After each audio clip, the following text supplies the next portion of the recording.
Hey guys, welcome back to the channel. This is story about what if Naruto becomes interrogation specialist part 1. Before I start, please do support for more amazing content and comments for part 2. Do consider to subscribe my channel and share my video to your friends and check out the description as well. Let's start the video. It was a peaceful day in Konoha village, the citizens going about their daily schedules, the ANBU keeping guard, and the academy students enjoying their break before they would return to the academy in a month to see which team they would be placed in. All in all, it was a rather normal day for Konoha. It was normal for all, except one citizen of Konoha. This citizen had gravity-defying hair, bright blue eyes, 3 strange whisker marks on each cheek, and answered to the name Naruto. Naruto currently found himself at a place he'd normally never be, the Konoha village library. The night before, he had found out that he was the holder of the legendary 9-tailed demon fox, Kyubi. After waking up and eating a quick breakfast, he had rushed over to the library to find all the information he could about the demon. Unfortunately, there wasn't much information. Just the normal stuff taught at the academy. It was big, evil, and could level mountains. With a dejected sigh, Naruto began to leave the library. As he was leaving, he noticed a tall, imposing-looking man with 2 long scars on his face looking at a book. Naruto saw that he had a black Konoha forehead protector bandana on his head. Wow, he's strong. Naruto thought to himself. He could just feel the strength radiating off of this man. Soon the man had put the book back on the shelf and walked away. Naruto went to where the man had been and looked at the row of books he had put the book on. A few of the titles caught his attention: torture, physical or mental, mediation, discover the inner you, and breaking the mind, were the 3 that grabbed his attention the most. Naruto picked up the book he had seen the man holding: torture, physical or mental? The book was about different ways to torture people both physically and mentally, named the pros and cons of both types of torture, and even how to use the techniques in the book. He's got to be really strong to use this. I want to be stronger, so maybe I should try this, Naruto thought as he tucked the book under his arm. The next book Naruto took off the shelf was Mediation, Discover the Inner You.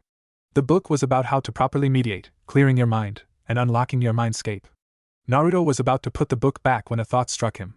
If he wanted to know more about the Kyubi, why not mediate and ask him? With that though in mind, Naruto tucked that book under his arm with the other one. The last book he took off the shelf was Breaking the Mind. This book was about shattering a person's mental state, and how to withstand mental torture. Naruto thought this would be a good addition as well, so he quickly checked out all 3 books and made his way outside. I'm going to lean this and become strong like Bandana-san. Then I'll be one step closer to becoming Hokage. After several minutes of walking and a quick trip to Ichiraku ramen bar, to get some ramen of lunch later, Naruto arrived at a clearing in the forest to do some undisturbed reading. He began reading Mediation, Discovering the Inner You, because he was eager to speak with Kyubi. After an hour of reading, he had the basis of what the book was talking about down. Naruto then quickly ate an early lunch and then began to mediate. With some work, he was able to clear his mind. He sat on the forest floor for an unknown amount of time before he heard a drop of water splashing into more water. Opening his eyes, Naruto saw that he was no longer in the forest, but in a sewer-like hallway. I'm guessing this is supposed to be my mindscape, Naruto asked himself. What he hadn't expected was a reply. That is correct, mortal. Naruto looked around frantically, trying to find where the voice came from. Who said that? He asked in a slightly quivering voice. I think you know who, boy. Come. The voice replied. Naruto saw that at the far end of the hallway, there was a red glow, and he began to make his way through the ankle-deep water to it. Soon he walked into the room and saw that it was massive in size. At the other end of the room were giant bars of like a cage going from the floor to the ceiling.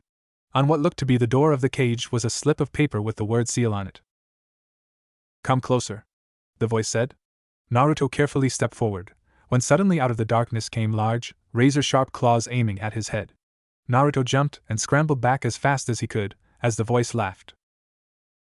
That isn't funny, he yelled out at the cage. It was to me, came the reply as 2 very large, slightly glowing, red eyes appeared. Kyubi, Naruto spoke in a hushed whisper. Yes, it is me. Now, what does my jailer want? It doesn't take a demon of my age to know you've come here for something, Kyubi said. Naruto looked at the eyes and said, Yeah, if you're going to be in me, I want your chakra. It's time you start paying rent. No, was the response he got from the demon. Hey, if I die, you go with me? Naruto cried out. So? If you die, I go to hell. There, I just have to rip open a portal back to this plane. Death doesn't concern me. You were wanting to use some of my power to help you, weren't you? Naruto nodded at the question as Kyubi continued speaking. You aren't strong enough to use my power. However, I could make you stronger. But there's a price. Naruto looked questioningly at the eyes. What's the price? He asked. As far as demons are concerned, you now represent me. With you being weak, it means I'm weak. With you being an idiot, I'm seen as being stupid. So I'll help you get stronger if you stop being an idiot, Kyuubi told him. Naruto stared, wide-eyed. How am I an idiot? He asked the demon. Well, the first and biggest reason for how you're an idiot is the pursuit of that pink-haired menace. What's wrong with Sakura-chan? She's the greatest. Naruto cried out angrily at Kyuubi's eyes. Does this look great to you, mortal? On the side of the room, images began to flash. All of them, showing how Sakura treated Naruto. Sadly, none of them showed her as being the kind of girl Naruto had built her up to be in his mind. His fascination with her began to crumble with each passing image. Soon, even he had no choice but to admit the fox was right. As he looked back up into the demon's eyes, his pursuit of Sakura died. Although, a part of him hoped they could still one day be friends. You said that was first. What are the other reasons? Naruto asked, wanting to know more. The second reason is how you went about getting attention. That's not the kind you want. You want to get attention for being a strong ninja, so no more pranks. Or rather, not as many as before. Third, your clothes scream "Here I am. Kill me," to the enemy. Ninjas aren't supposed to be seen. Since you have a hard time buying things in the village, use henge to buy what you need. Finally, you may not have noticed last night, but whatever your Kage Bunshins learn is transferred back to you when they expire. If you summon a group of them and have each of them read a different book, when they expire the knowledge of what each of them read is then transferred to you. Now only knowledge is transferred. If you summon a group of them and have them each practice punching a log, when they expire it will feel like you did all of that. You will be able to punch more accurately, but your punches won't be any stronger. So you will have to build up your muscle yourself. Throughout Kyuubi's talking, Naruto could see the fox's point to each of them. Granted though, he did like orange. Now I agreed to help you get stronger and I will, but you must do something for me. What would you have me do? Naruto asked, curious as to what the fox could want from him. That night I attacked all those years ago wasn't an accident. Someone was pulling my strings. No one uses me. I want you to find them and kill them. All I know is that it involves a man in an orange mask and another that smells like snakes. I'm sure there are more though. Naruto stared slightly wide-eyed at the fox's eyes. And how do I go about finding these men? He asked. I believe that they will find you. I've had a hunch that their plan all along was for me to be sealed in someone. So, sooner or later they'll come for you. Until then, you need to get stronger. I'm going to teach you a technique to help you. It is Kage Butai. This technique will make a perfect copy of any object until you dispel it. Use it on the books you have with your clones to learn faster. These are the hand seals for it. Kyuubi told him as up on the wall images for the hand seals appeared. Use what you have learned for note to become stronger. Kyuubi told him once he had memorized the hand seals. Just before forcing himself out of his mindscape, Naruto asked a growing question, why are you doing this? Simple, I don't want to be seen as weak and I want those who try to use me to pay dearly for trying to use me, was the reply he got from the fox as he left his mind. As Naruto opened his eyes, he could see that a bit of time had passed while he was in his mind. When he had entered it was just after 12 o'clock. But now, it looked to be around 3 by the sun. I guess I should get to work. Naruto thought to himself as he summoned 2 clones. To one clone, he gave torture, physical or mental, to read, and to the other clone, he gave breaking the mind to read. While he took mediation, discovering the inner you, and began to practice making copies of it. Several hours later, as the sun was setting, Naruto had mastered the Kage Butai and was able to make 100 perfect copies of mediation, discovering the inner. He then dispelled the books followed by the clones. Naruto jerked slightly as the knowledge of what the clones learned was transferred to him. Wow. I'm going to need to get a lot more books to do that stuff effectively, he told himself as he headed to Ichiraku Ramen Bar for supper. The following day Naruto went out and bought a dictionary. Afterwards he checked out several more books from the library. He got books on low-level jutsus, manners, how to do-it-yourself repairs, styling, torture, interrogation, chakra usage, and counterintelligence. He then brought all of the books he had with him to the field he had been at the day before. Naruto used Kage Butai and made 15 copies of each book. This gave him 180 books. Naruto then summoned 200 clones and had 180 of them start reading. He had 10 practice throwing, 5 practice kicking, and 5 practice punching. While the clones did as they were ordered, Naruto began to work on building his muscles. He then spent the entire day training until the sun was setting. The backlash of the knowledge he was absorbing from his clones caused him to lose his balance for a moment. He did this same routine all week long, with the addition of 40 clones to practice what he had learned. 20 of them would practice jutsus and the other 20 would practice torture and interrogation. Every day he improved by leaps and bounds, until finally it was time to take his first real step to becoming stronger. He used henge and bought himself some new clothes to make him look intimidating. Naruto went to his apartment and put his new clothes on. He then left and made his way to the Hokage's office. As he walked down the street, he saw that he was receiving the usual cold looks, but some were giving looks of interest. Everyone gave him a wide berth as he walked down the street. Sarutobi, the third Hokage of Konoha, was sitting at his desk going over paperwork and wishing that something would come along to give him a break from the paperwork. "Hey old man, we need to talk," came the voice of Naruto. Sarutobi thanked the gods for Naruto. He'd give him a few hours off from the paperwork.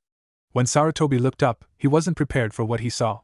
Standing before him was Naruto in completely different clothing than from what he had last seen the boy wearing.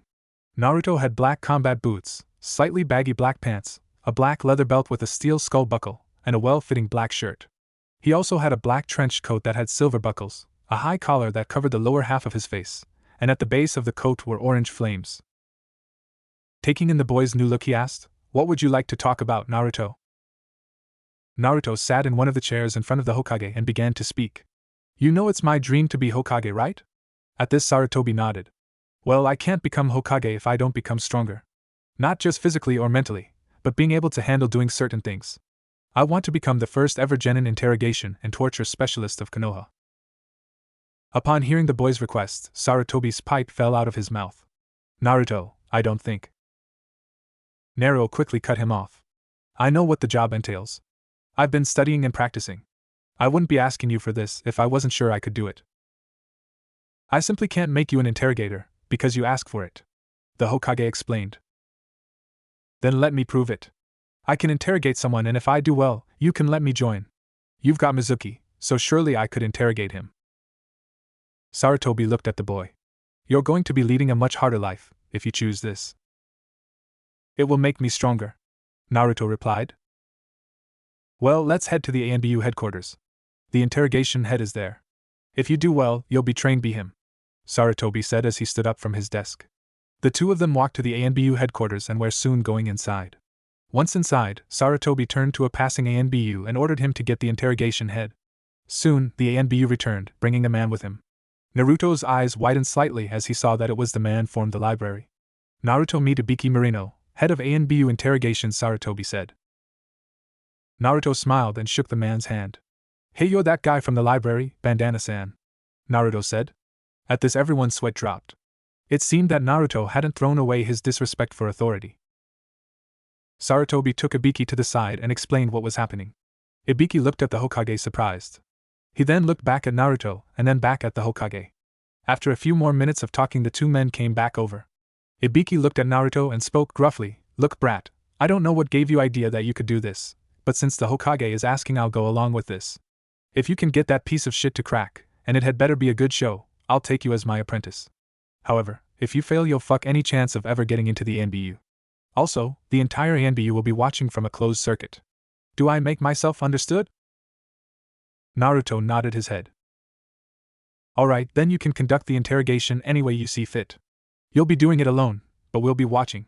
You can do anything you need to do to get him to talk, except killing him," Ibiki explained. Naruto pulled a small stack of papers from his inner coat pocket and handed them to Ibiki. "Please prepare the room as I have stated and bring the items I have requested. Also, may I have an hour to go over the case files?" he asked. Ibiki didn't show it, but he was surprised at the boy's request. He looked through the papers and was impressed with what he saw. He looked back at Naruto for confirmation, who nodded. Ibiki arched his eyebrow, wondering just what the greenhorn genin was planning, as he walked off. Meanwhile, word had spread through the ANBU headquarters that a genin was going to be evaluated by Ibiki to see if he could be an interrogation specialist. Soon bets were flying back and forth on whether or not the kid could do it. After 10 minutes, Ibiki came back and handed Naruto Mizuki's case files. "We're putting the room together as you asked? You better put on one hell of a show, brat. I'm wasting a lot of manpower on this. The questions we want answered are inside the folder. Get him to answer 4 of them, or the last question, and you're in." "Don't worry, Bandana-san, you'll get a great show. You should get some popcorn and a soda for it. Now, if you don't mind, I'll need to get well versed with the details of the case," Naruto said confidently. The ANBU nearby just stared. Think he'll do it? One of them, with a bear mask, asked. No way, the kid's dreaming. His hawk masked partner replied. Care to make a bet then? The bear ANBU asked. Okay. 10,000 Ryu says he fails. The hawk ANUB replied. With that, the bets were on. Each one, having more money and being crazier than the last one. Sarutobi frowned at the open gambling, but even he placed a bet on Naruto. After 45 minutes, 30 minutes of reading the file with 10 clones and 15 minutes of sorting 5.5 hours worth of reading, Naruto got up and said to Ibiki, I'm ready. The man nodded his head, escorted him to the chamber. Naruto saw that over 75 ANBU were watching from the closed circuit. I'll need 10 minutes to set everything up. Bring him in after that, Naruto said, as he was buzzed into the room. Once he was in the room, Naruto summoned his clones and went about fixing the room up, giving it some last-minute touches. If they wanted a show, he was going to give them one and make them shit themselves. After a few moments, Naruto called over the intercom, you can bring him in now. Also, I would like to have an ANBU in here to start off the show. Ibiki signaled for 2 ANBU to get Mizuki, while a purple-haired, female, Nico-masked ANBU went inside the room. Once inside, she saw that the usual interrogation room had been turned into a cross between a surgery room and a torture room. There were chains hanging from the ceiling, different body parts preserved in jars around the room, including one with an almost beating heart. There was a creepy-looking operating table, a fire-roaring furnace, the usual metal table and interrogation chair, and an overall feeling of death and decay in the air. Well, she for one was creeped out. Removing the cover from the one-way window was Naruto. He had changed outfits. He was now wearing a sadistic-looking white scrub uniform and a white lab coat. As he turned to face her, she saw what looked and smelled like blood on the front of his shirt and pants. Well, what do you think? He asked her. Nico nodded her head in approval. Meanwhile, people were looking at the closed-circuit television and into the room in both shock and awe. What is Kami's name is that kid planning? One of the ANBU asked. I don't know, but I like his style. I think I will go get some popcorn, replied the snake mistress Anko as she got up to get some. Back in the room, Naruto turned to Nico and said, tell me when they're almost here. He then put on a pair of latex gloves and a surgical mask. They're a few steps away, Naruto-san, Nico told him, feeling her comrade's chakras. Naruto nodded and made a quick clone. The clone then hinged into random-looking male thug. It got on the operating table and Naruto tied its limbs to the shackles. About this time, just as Naruto was cutting open the chest, the 2 ANBU walked in with Mizuki between them. No. No. Please God and oh, the clone yelled out, seeming to die, as Naruto peeled away the skin. He then took an instrument off of the table next to him and spread the ribs open. All of this was seen by the ANBU in the next room. Damn. That is fucked up. One of the ANBU spoke up at what was happening. Back in the room, Naruto had removed the heart and put it in an iced medical cooler, making sure everyone saw it, but not his face. He then undid the shackles and picked up the body, carrying it to the furnace. Naruto lowered the furnace wall and threw the body in. He quickly shut the wall, so no one would see the clone dispel. He removed the bloody gloves and mask. He grabbed the cooler and wrote, urgent, on the outside with a black marker. Finally, he turned around to face them for the first time. The 3 ANBU felt a slight shiver go down their spines, as Mizuki nearly outright pissed himself. Naruto was staring at them with cold, hard eyes. His gaze was so intense, he could have frozen water. Naruto walked over to Nico and handed her the collar with the heart. See that he gets this. It will give him something to remember his brother by. Naruto spoke in a cold-hearted voice. Naruto then turned to Mizuki and the guards. I see that my 10 o'clock is here. If you please, gentlemen, he said, gesturing to the table and chair. The ANBU took Mizuki over to the chair and latched him onto the shackles. The 3 ANBU then left the room. Mizuki stared at him. What the fuck are you doing here, demon? He asked angrily. Naruto paid him no mind and went over to a table by the wall and picked up a clipboard. Answer me, you piece of shit. What are you doing here? Mizuki yelled out, nearly foaming. I think it would be obvious what I'm doing here, Mizuki. You're going to be my guest for a while, Naruto replied coolly. Huh? Was the only intelligible reply he got from the former Leaf Nin. Naruto sighed and said, long story short, I'm going to be the first ever genin interrogation specialist of Konoha and you are my first. I've heard the adults call it a different name, popping the cherry I believe? I overheard some women talking about it at the grocery store. I know, it's used when trying something new. They also said, the first time isn't good. So, we'll have to practice a lot. Won't we? Inside the closed-circuit room, The ANBU, Ibiki, and the Hokage watched in stunned silence. Suddenly, the ANBU began to laugh. Man, that is some fucked up shit. One of them cried out between laughs. Damn, that is funny. Another one added. This brat is going to be fun to play with.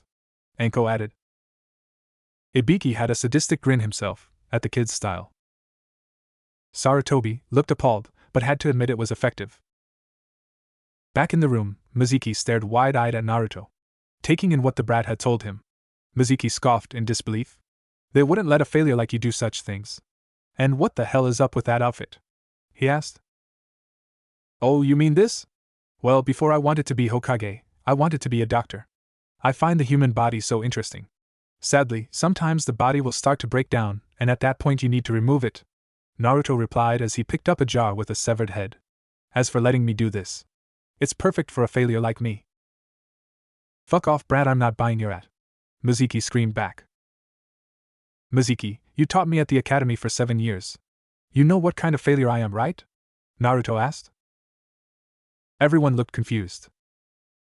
When I fail, to get something right, I go at it again and again. Until finally, I get it right. Now I don't expect to get this first one right, so we'll keep doing it over and over until it's done right. The only orders I was given was to make you talk and not kill you, so we could be here for days. There's a lot of things I want to try. Naruto replied as he pulled out a book and opened it. Naruto then continued saying, I doubt I'll get them right the first time, so doing them over and over is more than likely going to hurt like a bitch. Now, here's the first question. Who are you taking the forbidden scroll to? Fuck off, you piece of shit. Mizuki screamed back, though not as strong as before. Well, Mizuki, looks like I have to torture you. I'm going to get myself a cup of coffee while I think on what to give you. Naruto told the man while he undid the man's shackles. How the fuck did he get a key to the shackles? One of the ANBU asked. The first rule of interrogating was to never give the key to the interrogators. Well, Ibiki, you said you wanted a show and I think you're about to get it, remarked the third, as everyone watched Naruto walk over to the door. You're leaving me by myself? Mizuki asked, wondering just how stupid the brat was. Oh, I would never do that. I'm leaving you in the hands of the nurse, Naruto replied as he stepped out of the door. Nurse? Everyone asked as one. Well, this is going to be good, Ibiki said. Everyone turned to stare at him. That door can only be opened from the outside and no one pressed the button for it, Ibiki told them as he pointed to the button for the door. Everyone looked into the room waiting to see what was going to happen. Mizuki was looking around him wondering who the idiot could have been talking about. Suddenly, the lights went out, bathing him in a thick darkness. Hey, what the hell's going on? Anko yelled out. No one could see anything on the monitors or through the window. Hello? Mizuki called out in the darkness with a stutter. Without warning, something smashed into the side of his face and sent him flying. Everyone jumped in surprise as something smashed into the window. The window was steel-reinforced, one-way, mirror window. So, whatever hit the window had to have hit it hard to make those crack lines. Everyone watched as a piece broke off, very hard indeed. The lights flickered for a moment before finally coming on all the way. The ANBU stared in awe at the sight. Smashed up against the window was Mizuki. His face was bloody from cuts, his nose was broken, and he seemed to be choking. Suddenly, he was flipped over against the window. Everyone heard him gasp at what he saw. Slowly, his body was lowered, giving everyone a view of who was in the room with him. They saw that it wasn't Naruto, but a woman. She was a tall, busted, red-headed woman with ivory-white skin. She wore a figure showing black nurse's uniform, thigh-high black stockings, and 6-inch high heels. The most noticeable features about this woman was the black eye patch with the medical plus symbol over her left eye, her sharp ferrule-looking teeth, and how her only remaining eye was silted and glowing red eye. Who the fuck are you? They heard Mizuki ask.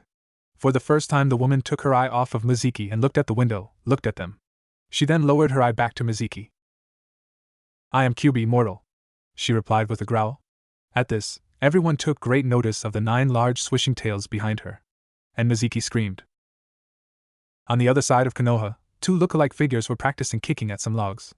Guy-sensei, what is that most unyouthful noise? The smaller one asked the taller one. I'm not sure, Lee. Whatever it is, we should avoid it. It sounds like it would take away our youthfulness, Guy replied to his student. Back in the closed-circuit room, people were freaking out at what the kid was doing. One of the ANBU had fainted and Anko was laughing like a woman possessed. Ibiki had shit-eating grin on his face.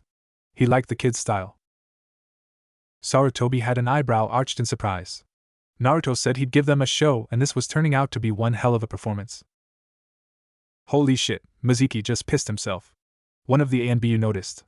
At this, a few people groaned, having lost the bet on if he would piss himself. Back in the room, Mizuki stared at the woman in front of him, terrified. As fast as lightning, she grabbed him by the throat and threw him over her head, slamming him down on the operating table. Before he could register what happened, his limbs were bound to the shackles. He looked at the woman and saw that she had pulled out a book from somewhere. He looked at the cover and took great notice of the cover, 100 Ways to Cook Humans. At this, Mizuki began to feel squeamish. First, make sure meat is properly prepared before you cook it, she said while reading. Mizuki felt his blood run cold. Meat should be tenderized. The woman spoke next and then looked at him. She grabbed the top of his shirt and ripped it off. Looking at his chest, she said, "Well, you aren't well muscled, so how much tenderizing could you need? Even that Akari guy is more muscled. But then again, anyone who stares at the snake woman's ass as much as he does better be." Inside the closed-circuit room, a few of the ANBU risked a look at Enko while everyone had the same thought. Akari? The academy teacher? Enko herself was giggling in excitement. She was going to have some fun next time she saw Akari. As Enko giggled, the ANBUs closest to her inched away. Back in the torture room, Kyubi continued her cooking. Next, you need to properly season the meat. She began to pour bottles of steak sauce, hot sauce, salt, pepper, steak seasoning, and garlic powder all over the man's body. Then add greens to go with your meat, she read aloud. Kyubi then lifted up a bag and began to remove different vegetables from it, cutting them up and spreading them around Mizuki's body. She finished by stuffing an apple in his mouth. She then turned back to the book and continued to read. With your meat prepared, you can begin to cook, she read aloud from the book. For the bag, she took out a packet of matches and lit one. She then turned to face Mizuki and gave him a sadistic grin, causing him to whimper. Kyubi flicked the lit match at him, where it then proceeded to land on his crotch and began to set him ablaze. All of the men watching crossed their legs at this. They all stared in shock at what the kid was doing. He really must have wanted Ibiki's approval. A few of the ANBU glanced at the head of ANBU Interrogations and saw that he had his hand up to his chin and was stroking his chin thoughtfully. Ibiki himself was impressed. The brat had style, was taking torture to a whole new level, and was being funny about it. If he could get that sack of shit to confess who he was stealing the scroll for, the boy was in. Enko was busy planning on how to get Akari out on a date. Luckily, she always did her best thinking when someone was screaming. She'd have to thank the kid later. Back in the room, Kyubi saw that the weakling was screaming something over and over again. She lifted up a bucket of salt water and poured it over his burning crotch. Once the fire was out, she yanked the apple out of his mouth and leaned closer. "Yes?" she asked him. "I'll talk. I was stealing it for Orochimaru-sama." Mizuki sobbed out in pain. With a poof, the woman disappeared and in her place was Naruto. "Now was that so hard, Mizuki?" he asked the burned man. Naruto leaned in close and grabbed Mizuki by his hair, forcing the man to look at him. "Now, if I found out you're lying to me, I'll send you to the real Kyubi, and you do not want to meet her," he said in a cold voice. The ANBU in the closed-circuit room were staring at the kid. "He actually did it," one of them said. A moment later, several people groaned at the money they had lost and the things they would have to do. Yes, it was going to be an odd day tomorrow when some of the ANBU go out patrolling tomorrow in pink tutus. Sarutobi looked at Naruto with pride in his eyes. It may not be an easy path, but Naruto could handle it. Back in the room, Mizuki was confessing to everything. How he planned to gain entrance to Orochimaru's village, killing a former teammate, and dozens of other things, including stealing panties at the local washateria. Ibiki nodded his head in approval as Naruto walked out of the room slightly shaken. Naruto was taken aback by the cheering and whistling for the audience of ANBU. Naruto proceeded to look at them for a moment, before puking. As two ANBU carried an unconscious Mizuki out, Ibiki stepped up to him and said, "Not bad, brat, you passed. The first time is always the worst. I'm going to train you just like I said I would. When you aren't with your team, doing missions, training, eating, or sleeping, you'll be learning from me. You are now the first ever ANBU apprentice straight out of the academy. Welcome to the ANBU, kid." Ibiki grinned at the end. The ANBU watching clapped as Naruto raised his head and replied.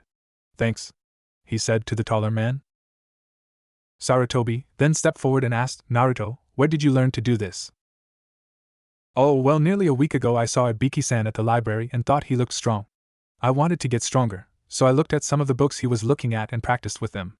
I picked up the books: Torture, Physical or Mental, Mediation, Discover the Inner You, and Breaking the Mind. Afterwards, I went out to a field and began to mediate, as I wanted to meet Kyubi after learning that she's sealed inside of me. Once I met Kyubi, she told me I was too weak and stupid. So a challenge was brought forth. The stronger I get, the more power she'll let me use. She taught me how my clones transfer the knowledge they lean back to me and how to make perfect copies of objects. The following day I got some more books and made copies of them and clones to read them. Naruto explained to the Hokage. Ibiki arched an eyebrow in surprise. He knew the book the kid was talking about, and it was a high-level book. No need to tell him, though, he did want the kid to get a big head over it.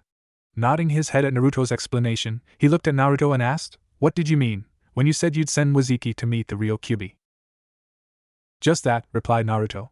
"Kyubi has been teaching me a lost jutsu. The jutsu takes the soul of another and puts it into the caster's body. The person that gains the life force and knowledge of that person. Normally, there would be a fight for dominance.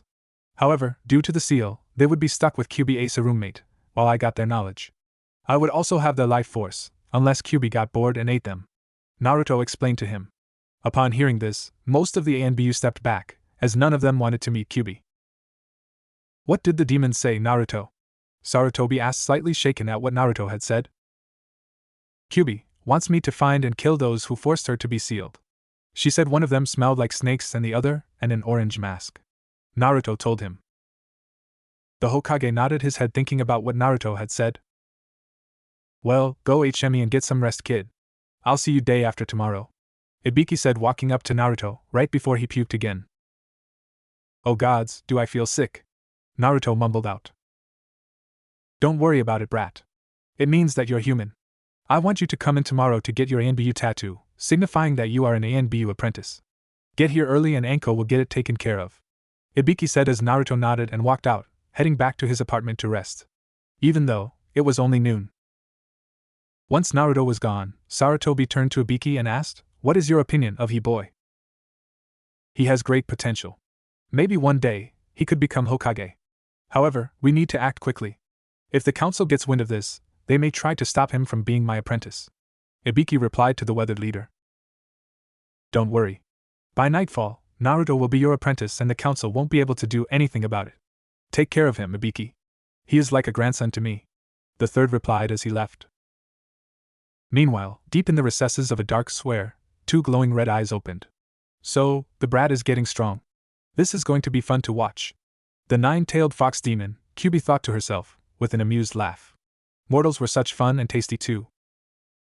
The next morning, Naruto made his way to the ANBU headquarters. Once inside, he was surprised at how people greeted him. Several of the ANBUs had their masks off and smiled at him. A few even waved. As he watched the people go about, Anko came over to him with a sleepy look in her eyes. "What happened to you?" Naruto asked her. "Oh, shut up. I had a late night last night," Anko replied. "Now listen here, worm. You are an ANBU apprentice. When doing ANBU work you outrank Chunin and are on the same level as a Tokubetsu Jounin. Until your training is over. Your training will be done in a year or when you make the rank of Chunin. Once your training is over you will join as a main interrogator. We can't have your identity known, just yet. So, for a while, you will be wearing a mask. Afterwards, you'll be known to the world. You'll have a room here at HQ for whenever you need it. After 6 months, you'll be allowed access to the ANBU library. You now have access to the training grounds. Understand?" She looked to see him nod. "Why are they all staring at me?" Naruto asked, commenting on all of the stares he was getting. "You're now the youngest student of Ibiki, the most feared interrogator in the 5 great nations," Anko replied, as they entered the records room. There a member came in and took a picture of him, creating his record. He was then given a standard ANBU weapons kit, a key to his room, and access codes to the training grounds. Next, he was brought to the ANBU tattoo artist and given his ANBU apprentice tattoo on his right shoulder. As he let the pain subside, Ibiki came in. "Come with me," the older man told him. Naruto followed his teacher to his office. Once there, Ibiki sat behind his desk and Naruto in front of him. "You're a talented kid, but I'm going to refine your techniques. We, as interrogators, are prime targets. And you become a bigger one being my apprentice, who you are, and what you want to do. However, you shouldn't slack off on your training. Now, we can't have you getting too strong just yet. But we'll help level you off with the other genin and give you some pointers. You will need to learn the human anatomy, psychology, medicine, and poisons. You'll be with me to watch and learn how a real interrogation works. Once your training is almost done, I'll let you try some. The best way is like you told Muziki, through failure after failure," Ibiki told him. Naruto took what his sensei told him to heart. "Now, for the matter of your identity, we've come up with this," Ibiki said as he reached into his desk and pulled out a featureless black mask. The only noticeable mark on the mask was an orange-colored rip going from the top left of the mask, between where the eyes would be, and ending at the right cheek. "You are to wear this when you are here. When you put this on, you are no longer Naruto Uzumaki, but the doctor," Ibiki told him, as he tossed the mask to him. Naruto stared at the mask in his hands. He had to admit, he liked the orange rip. "The mask will automatically stay on your face," Ibiki told him when he saw Naruto was looking to see how to put the mask on. "Now don't let all of this get to you, because you're training with Anko this morning," Ibiki told his student with a pleasant grin. Naruto stared at his sensei for a moment before he fainted. The weeks later. Over the last 3 weeks, Naruto improved in leaps and bounds. Thanks to the training from Ibiki, Anko, Inoichi Yamanaka, and tips from other NBU members, Naruto had a better understanding of what he had missed in the academy, even history. Although, he still didn't like it. Soon enough the 3 weeks were over and it was time to go to the academy and find out which genin team he would be on. Well, here goes nothing, Naruto thought to himself as he stepped out of his apartment and headed towards the academy. Very soon, things were going to change. It was noisy in the old academy classroom as Naruto walked in. For 2 years he had been attending classes in this room, and during that time nothing really changed. The paint on the walls was boring, no one really listened in history, and all the girls swooned over Sasuke. Not wanting to draw unwanted attention to himself, just yet, Naruto grabbed a seat in the back. Just as he was getting comfortable, the ground began to shake. Well, at least I know who is coming, Naruto thought, as the door busted wide open by 2 girls trying to get into the classroom before the other. One girl had long pink hair, was wearing a red outfit, and was named Sakura Haruno. The other girl had long platinum blonde hair, was wearing a purple outfit, and was named Ino Yamanaka. After a moment of struggling, both of the girls fell forward onto the floor. "I won, Ino Pig. Admit it," Sakura said as she stood up in triumph. "I don't think so, Billboard Brow. I was here first," Ino shot back as she glared at Sakura. The 2 girls began arguing over who arrived first, until they saw that a free seat was open next to their crush Sasuke Uchiha. Unfortunately, every girl in the class took notice of this and all of them began arguing over who should get the seat. In the end, Sakura claimed the seat, much to the disappointment of the other girls. When the chair next to him began to make noise from someone moving it, Naruto looked up to see Shikamaru Nara sitting down next to him. "I'm surprised to see you here, Naruto. You do know this is only for those who passed, right?" Shikamaru asked in his slow drawl.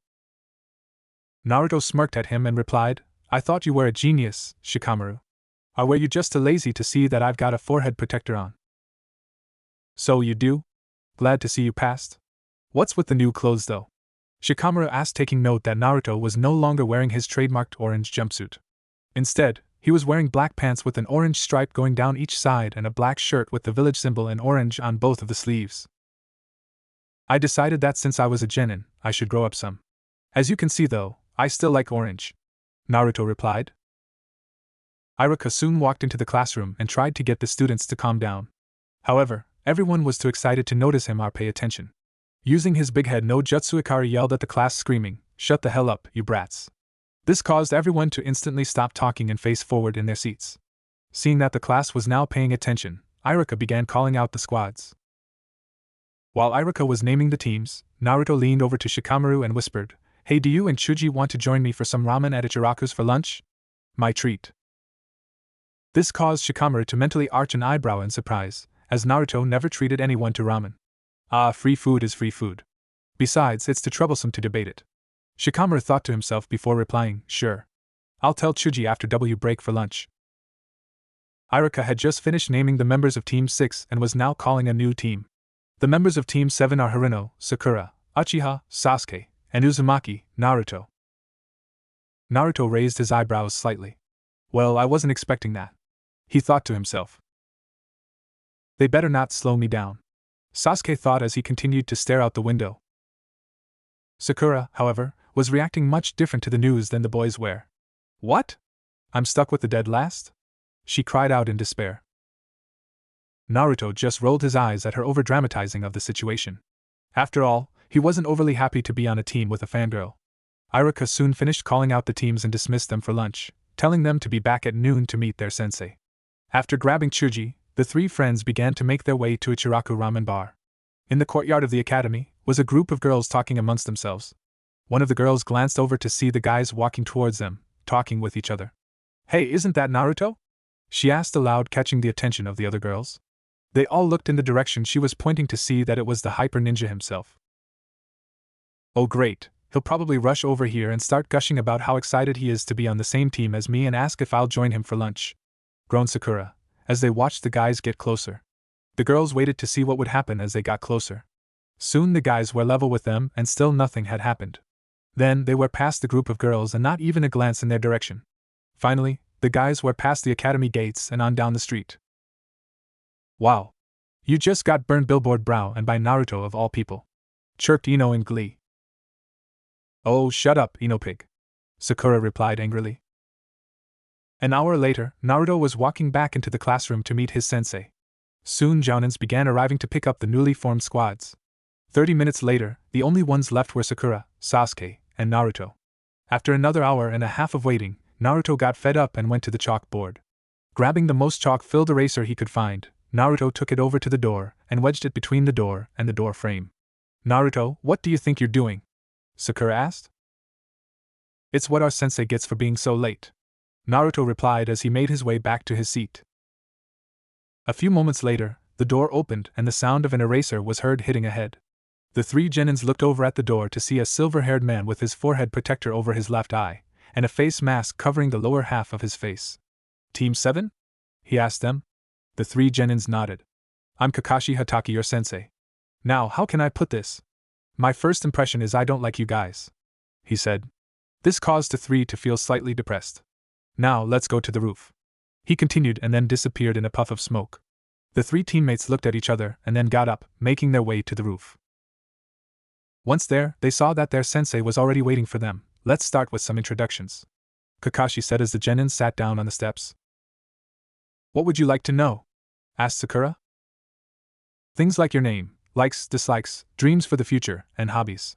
That sort of stuff," Kakashi replied, shrugging his shoulders. "Why don't you go first, sensei? We don't know anything about you," said Sakura. "Okay. Well, my name is Kakashi. I have no desire to tell you guys my likes or dislikes. I keep my dreams to myself and I have a lot of hobbies," he told them. We didn't learn anything other than his name. The genins of Team 7 thought as one. "Start us off, Pinky," Kakashi said, looking at Sakura. "My name is Sakura Haruno. The thing I like is, well, the person I like is, should I say, dream for the future?" Sakura said while blushing and glancing at Sasuke. "Great. A fangirl," Kakashi thought. "The thing I dislike is Naruto," Sakura continued in a deadpan voice, before blushing again and saying, "My hobbies are," once again looking at Sasuke. "You're up next, emo kid," Kakashi said, looking at Sasuke. "My name is Sasuke Uchiha. There are tons of things I dislike and little I like. I don't have a dream, but rather an ambition. The resurrection of my clan and to kill a certain man," Sasuke said. "I thought so," Kakashi thought to himself. "And now we move on to you, Blondie," Kakashi said, looking at the last member of Team 7, Naruto. "My name is Naruto Uzumaki. I like plenty of things and dislike a few things. My dream is to be the strongest Hokage. My hobby is training," Naruto informed with a smile. Interesting, Kakashi thought on the final member. "Well, we start our duties tomorrow. First, we're going to do something with just the four of us," Kakashi informed them. "What will we be doing, sensei?" asked Sakura. "Survival training." "Why is our duty training?" asked Sasuke. "I thought we did enough training at the academy," said Sakura. "I'm your opponent, but this isn't normal training," Kakashi said mysteriously. "Then what is it?" Naruto asked, arching his eyebrows in confusion. At this, Kakashi began to laugh slightly. "What's so funny, sensei?" Sakura asked, slightly annoyed. "Well, it's just that when I tell you this, you guys are going to flip," Kakashi said with a light chuckle, before becoming serious. "Of the 27 graduates, only 9 will be chosen as genin. The rest will be sent back to the academy. This training is a difficult exam with a failure rate of over 66%. All three of them stared at him in shock. See, I told you you'd flip out, Kakashi said with a chuckle once again. Then what was the point of graduating? Asked Naruto. Oh, that's to see who has the chance of being chosen to be a genin, Kakashi told him. Anyway, tomorrow you will be graded on the training field. Bring all of your shinobi tools. Also, skip breakfast, you'll throw up, Kakashi told the team. I can't fail here. What would Ibiki and everyone else say? Naruto thought to himself. The details are in this printout. We'll be meeting at 8 in the morning. Don't be late, Kakashi said, handing them each a piece of paper. Then, disappearing in a puff of smoke. I guess we're getting the bell test tomorrow, then, Naruto said with a sigh as he stood up. What are you talking about, Dobe? Sasuke asked as he crumbled the piece of paper into a ball. I overheard a couple of jounins talking about that guy. He's the legendary Kakashi, master of 1,000 jutsus. He's also legendary because he's never passed a genin team. He uses the same test that was used by the 4th, Jiraiya, the 3rd, and the 2nd. He'll show the genin 2 bells and tell them that they need to catch them in order to pass. Someone will then ask, why are there only 2 bells then? He'll then tell them that the one that doesn't catch a bell will be sent back to the academy. That statement causes the genins to start fighting against each other to not be sent back. However, if you were to look at the records, you'd see that there has never been a 2-man genin squad. It's always 3. The test isn't to actually the bells but to work as a team. Working as a team is what will help us pass. Also, he's known for being chronically late. At least up to 2 hours. So, I'll be at the field tomorrow at 9:45. Naruto explained to his teammates. I wonder how right he is? It wouldn't hurt to have a look at the records. Sasuke thought to himself as Naruto left. I don't believe they'd make someone that shows up that late so often a jounin, Sakura thought skeptically. Seeing that Naruto was gone, Sakura turned to Sasuke and asked, Sasuke, want to go get something to eat? No, Sasuke replied, leaving for the Konoha Shinobi Records office. Naruto headed out to his training field to get some training done, before the exam tomorrow.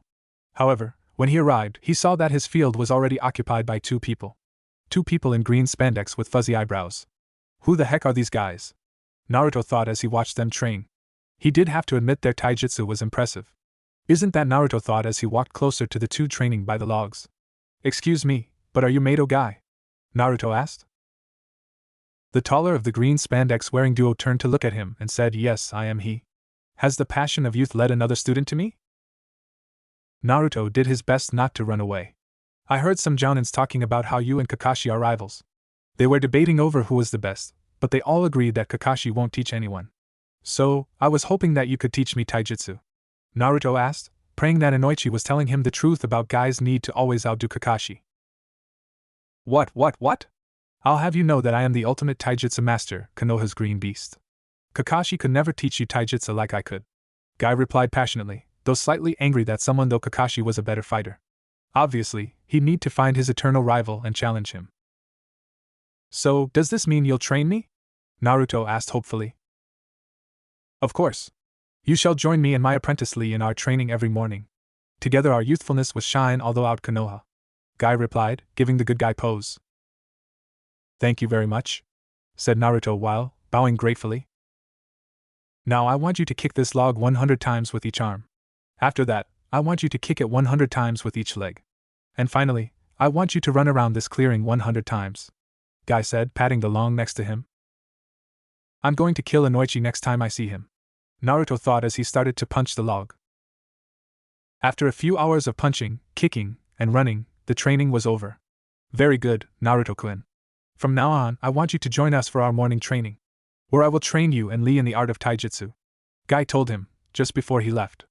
Naruto then changed into a different-looking person and grabbed an early supper. He then went back to his apartment and fell asleep, just as the sun was setting. The next morning Naruto woke up early and sent a Kage Bunshin to study under Ibiki, while he went to meet up with Guy and Lee. After 3 hours of doing the same thing as the day before, Naruto hurried off to Training Ground 7 to take Kakashi's test. When he arrived, he saw that Sakura looked like she was going to kill someone, and Sasuke was close behind her in that regard. Let me guess, you both showed up at 8? He asked them. The 2 of them gave a sigh, thus giving him his answer. A few moments later, Kakashi arrived on the field looking slightly tired. Morning, guys. He greeted them in a chipper mood.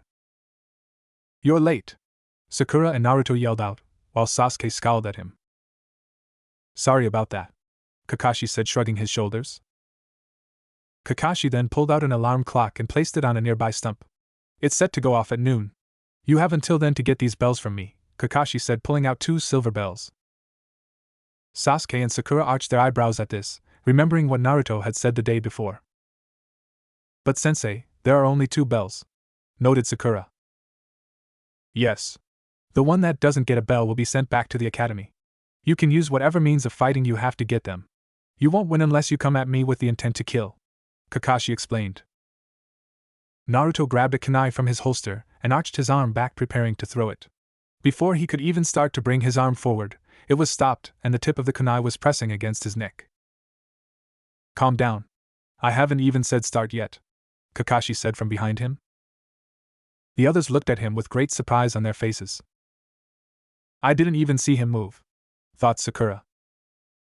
So, this is a jounin? Thought Sasuke with a mental grin. Well, you seem prepared enough to come at me with the intent to kill. Are you acknowledging me? I'm starting to like you guys, Kakashi said with a slight laugh. Looking at the 3 genins, he continued, well, let's start this thing. Start. With the command given, the 3 of them were off as fast as they could run. I guess Naruto is right. We need to work together to pass, thought Sakura as she hid in the bushes. I don't want to do it, but I've got no choice if I want to pass. I have to work with them, Sasuke thought as he began to make his way to Sakura. A few moments later, all 3 of them were hiding under the bushes, deciding what they should do. Interesting, they're working together. There might be hope for this group, thought Kakashi as he sensed their chakras. Suddenly, a plume of smoke arose from the ground. Once the smoke vanished, he saw Naruto standing before him. Come and fight me, Naruto yelled out. You're a bit off, Kakashi told him. The real Naruto was actually still under the bushes with Sasuke and Sakura. I hope the plan of yours works, though, Sasuke whispered. Don't worry, it will. I just send a clone out to fight him, and we learn how he fights, Naruto replied logically. The only thing a bit off is your haircut, the Naruto clone yelled out as he charged Kakashi. Fighting lesson, taijutsu. I'll teach you about it, Kakashi said as he reached into his weapons pouch, causing the clone to stop and the genins to tense. Why is he going for a weapon then? Questioned Sakura to herself. The 3 genins looked on to see that Kakashi had pulled out a book. The genin's sweat dropped, and the clone looked surprised. What's wrong? Go ahead and attack me? Kakashi said to the clone. But why do you have a book? The Naruto clone asked in confusion. Why? Because I want to read what happens next. Don't worry about it. It won't make any difference with you guys, Kakashi replied as he began to read, not even bothering to look at the clone. This pissed the clone off, and with a battle cry the clone charged once again. When he got close enough, he threw out his fist, only to have it blocked by Kakashi's hand. The clone then aimed a kick to his head. Kakashi ducked down, not even missing a beat. The clone shot himself forward trying to hit him, but Kakashi had disappeared. A shinobi isn't supposed to get caught from behind, idiot, came the voice of Kakashi from behind him. Sakura took notice of the seal and leaned over to Naruto and whispered, Naruto, he's about to use a ninjutsu. When he does, that will be the end of your clone. Then I'll do a quick replacement, and the 2 of you come charging out. Sakura, you hit him low, and Sasuke, you hit him high, Naruto said. Huh, the clone said before being replaced. Too late, said Kakashi with a glint in his eye as he rammed his fingers forward while yelling out, Konoha Ancient Taijutsu Supreme Technique, 1,000 years of pain. He then poked Naruto in the ass and sent him flying. That wasn't a technique. Just a really powerful ass poke, Sakura thought to herself, wondering just how crazy was their sensei. Crap, that hurt, Naruto yelled out in his mind as he landed in the lake. Sakura and Sasuke then got up from their hiding place and began to charge Kakashi, while he had his back turned. Sakura threw 3 kunai at his stomach, while Sasuke threw 2 to his head. Kakashi grabbed the nearest kunai out of the air and with it, deflected all the rest. Sasuke and Sakura kept running towards him, hoping Naruto knew what to do. Just as he was about to dodge them, Kakashi felt a presence behind him. Suddenly, both of his arms were pulled behind him and he heard Naruto say, Weren't shinobi not supposed to get caught from behind, sensei? Seeing that Kakashi's arms were trapped, Sakura and Sasuke shot their hands forward and grabbed a bell, yanking them off. Kakashi broke one of his arms free and swung Naruto around, throwing him into Sasuke and Sakura. The 3 genins crashed to the ground. Kakashi then walked over to them and stared down at them. Do the three of you understand the answer to this test? He asked in a slightly rough tone. It's teamwork. The test is to see if we can put aside our own interests and work together for the sake of the mission, Naruto said. Yup. For that you guys pass, Kakashi said with a nice smile. As the three of them stood up, Kakashi looked each of them in the eye and said, Remember, a ninja that breaks the rules is trash. But a ninja that would abandon his comrades is lower than trash. We will, sensei. The newly passed genin of Team 7 answered. Well, we'll start training and missions tomorrow, team. Be here at 8. Kakashi said to them before disappearing in a puff of smoke. Seeing that they had passed, Naruto turned to his two teammates and said, Hey, you guys want to get something to eat to celebrate? Shrugging his shoulders, Sasuke replied saying, Sure. Sakura nodded her head and followed along. A month and a half later. Over the next month and a half, Naruto trained and did missions constantly. Thanks to Naruto's clones, the members of Team 7 were able to do double the amount of missions of a regular genin team, thus giving them a high ranking for completed missions and more money. His training with Guy had been going along nicely, as well. Seeing that his strength was improving, Guy had started to teach him fox-style taijutsu. However, after a few spars with Lee, Naruto saw that he had a long way to go. The two apprentices of Guy had developed a strong bond of friendship together. His training with Ibiki had improved as well. Naruto was now learning how to mix poisons together, and was rumored to be hard-ass among the ANBU. The genins of Team 7 had also gotten closer. They had started a tradition of have ramen together every Friday night. Currently, the three genins were in the forest on another mission. I'm in range of the target, Sasuke said into the calm. Me too. So am I, came the voices of Sakura and Naruto. Okay, proceed. Kakashi ordered the genins. The three of them sprang out from behind the trees and dived at the target. I got him, Naruto cried out as he grabbed a hold of a tail, only to be met with claws to the face. Oh, Kami. That hurts like hell, Naruto thought as the cat tried to claw Naruto's eyes out. Are you sure it's the right target? There should be a red ribbon on the left ear, Kakashi asked. Sasuke looked at the cat that was trying to kill his teammate and replied back into the calm, Yes, we're sure. Then mission complete. Let's return, Kakashi told him, ordering them back. You found my precious Tora. I don't know what I would do without him, cried the fire daimyo's wife, as she squeezed the cat close to her, much to the cat's great discomfort. The members of Team 7 looked on in sympathy. Well, all but one member did. Yes, squeeze harder. Harder. Naruto thought to himself, giving an insane laugh inside. Though no one could see it, Kyuubi's sweat dropped, wondering just how much of her influenced her jailer. Team 7, your next mission is babysitting an elder's grandson, shopping in the neighboring village, and helping with the potato harvest, said the Hokage at the mission counter. Old man, can't you find us a better mission? Asked Naruto in a slightly whiny voice. Kami, I hope so, thought Sasuke as he looked on. Geez, how annoying, thought Sakura with a tick on her forehead. I had a feeling this was coming, though Kakashi as he looked up from his book. You idiot! You're just a rookie. Everyone starts with the simple duties and works their way up, Irika yelled at him. We've been doing the simple duties. We can now request a higher mission, Naruto shot back. Naruto, what are you talking about? Asked Sakura with a raised eyebrow, wondering what her teammate was talking about. According to the guidelines, a genin team may not receive a mission ranking higher than D until said team has completed 35 D-ranked missions, Naruto told her. He then turned to face the Hokage. How many missions does our file say we've completed? Picking up Team 7's file, the Hokage saw that they had indeed completed enough missions to request a C-rank mission. According to the stats in the file, Team 7 has completed 105 D-ranked missions, the Hokage told the team. Naruto looked at his teammates. Well, are you guys in? He asked them. Sure, replied Sasuke, eager for a harder mission. Alright, let's do it, Sakura told him. The three genins looked at their sensei. You're either with us or against us, sensei, stated Naruto. With a sigh, Kakashi put away his book and said, I guess I'm up for it. Taking a puff from his pipe and then looking at the members of Team 7, the Hokage said, If you want it so much, I'll give you a C-rank mission. It's bodyguard escort duty for a certain individual. Oh, who is it? Asked Naruto, starting to get excited. Relax, I'm about to introduce him, Sarutobi said. The third then turned to a door off to the side and called out, "Hey, will you come here?" "What's this?" "They're all a bunch of super brats. Especially the midget with the super stupid looking face." "Are they really ninja?" came the voice of a scruff older man from the door.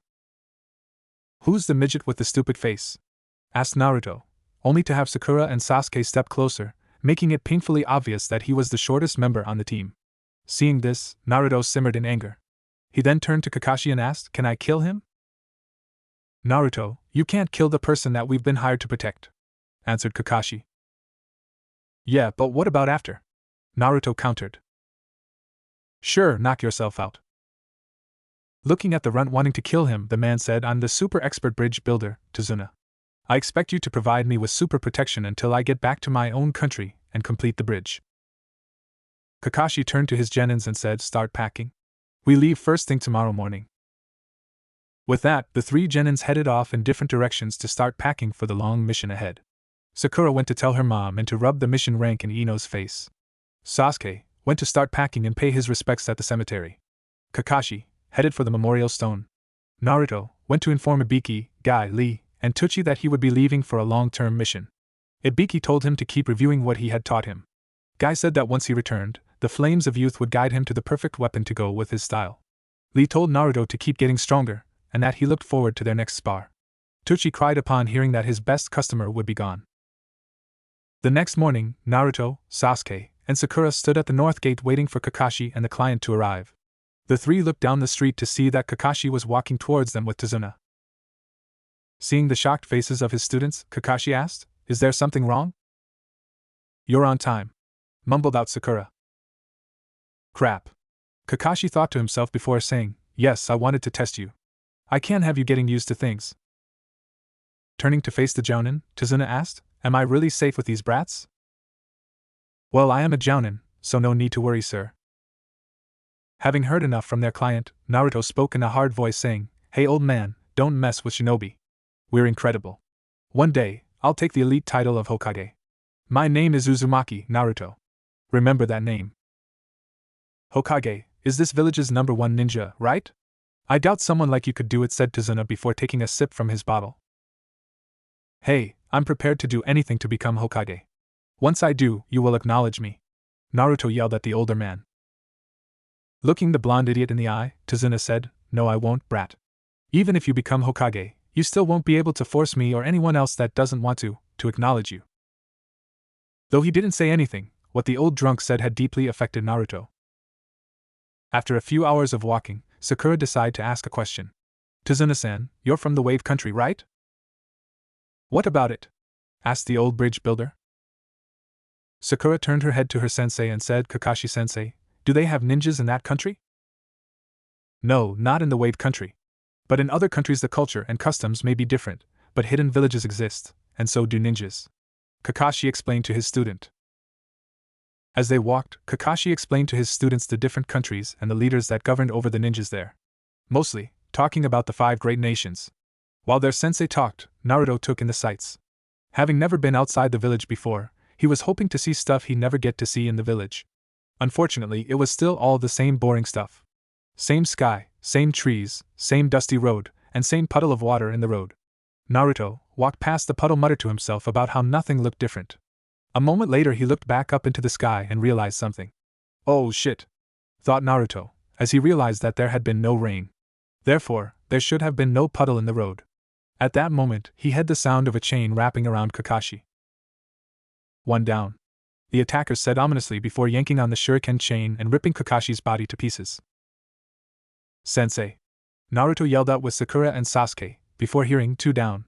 Realizing that he was caught, Naruto did a quick substitution jutsu. As they ripped apart the log that Naruto had used, Sasuke leapt into the air and threw a shuriken at the chain. The shuriken hit the chain and was embedded into a tree, surprising the attackers. Before they could yank their chain free, Sasuke threw a kunai into the hole of the shuriken, making it stay connected to the tree. Sasuke then landed on their gauntlet-covered arms and rammed his feet into their faces. Recovering from the strikes to their faces, the attacking ninjas released the chain from their gauntlets, and one rushed towards Sakura and Tazuna, while the other ran for Naruto. Reaching for his kunai, Naruto saw that his attacker was about to slash at him. Raising his free hand, Naruto was going to try and grab the gauntlet. However, he miscalculated and was scratched by the sharp claws of his attacker's gauntlet. The other one was almost within striking distance of Tazuna and Sakura, when suddenly he was clotheslined in the neck by an alive Kakashi. Sensei is alive? Thought Sakura, glad that her teacher wasn't dead. What a show-off. Thought Sasuke, peeved that he didn't get to fight anymore. Phew, we're safe. Thought Tazuna with great relief. Kakashi-sensei, used Kawarimi? Thought Naruto as he holstered his kunai, seeing as how his attacker had also been taken out by Kakashi. Kakashi looked at his students. Good work, you guys. Naruto, their claws are soaked in poison. We have to remove it quickly. We need to open the wound and release the poisoned blood from your body. Don't move much or else the poison will spread, Kakashi said. Naruto looked down at his bloodied hand and grimaced. Ibiki would not like this. Tazuna-san, I need to talk with you, said Kakashi as he looked over at their client. A quick moment later, the attackers were tied up against a nearby tree. These look like hidden mist chunins. These shinobis are known to continue fighting no matter what, said Kakashi. How did you read our movements? One of them asked. On a sunny day like today, when it hasn't rained in days, there isn't going to be a puddle, stated Kakashi. If you knew that, why did you let the brats fight? Asked Tazuna. If I had wanted to, I could have killed them both instantly, but there was something I needed to find out first who they were after, Kakashi explained as he turned his face towards Tazuna. What do you mean? Asked the aged bridge builder, starting to sweat. Meaning, were they after you or one of us? We haven't heard that there are shinobi after you. Our mission was to simply protect you from gangs and thieves. This has now become at least a B-ranked mission. This was supposed to be simple protection, until you completed the bridge. If it was known that ninjas were after you, this mission would have been set to the more expensive B rank. I'm sure you had a good reason, but it causes problems when you lie about he mission. We are no operating outside of our duties, explained Kakashi, his voice getting more serious with each word. We aren't ready for this mission. Let's quit. We will need medicine for Naruto's wound. We should go back to the village and take him to a doctor, Sakura said frantically. I guess we should return to the village to treat Naruto, Kakashi reasoned. Tired of hearing about quitting the mission, Naruto grabbed his kunai and thrust it into the wound, making the cut significantly bigger. Naruto, what are you doing? Screamed Sakura, wondering if her blonde teammate had gone off the deep end or if he was a masochist. I'm not going to need saving ever again. I refuse to be afraid and run. I won't lose to anyone. I swear it by the pain in my left hand, Naruto pledged to himself. With this kunai, I'll protect the old man. We're continuing the mission. We promised to fulfill the mission and I keep my promises, Naruto said with a hard look in his eyes as he faced his team. Naruto, it's good that you are releasing the poison, but any more and you'll die from lack of blood, Kakashi said chipperly, giving him a nice smile. Oh, great. She teaches me what poisons do and how to make them, but does she bother to teach me what to do if I get poisoned? No, she doesn't. I'm going to smack Anko next time I see her, Naruto thought to himself. Examining Naruto's hand, Kakashi saw that the wound was already closed. Must be part of the fox's power, he thought to himself. Hataki-san, I need to speak with you, said Tazuna from behind Kakashi.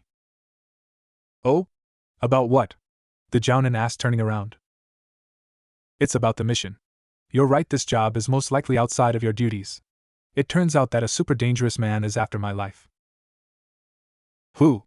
Kakashi asked, arching an eyebrow in curiosity. You've probably at least heard of his name before. The wealthy shipping magnate Gato, Tazuna told Kakashi. Kakashi's eye visibly widened at this. He had heard of Gato. Gato?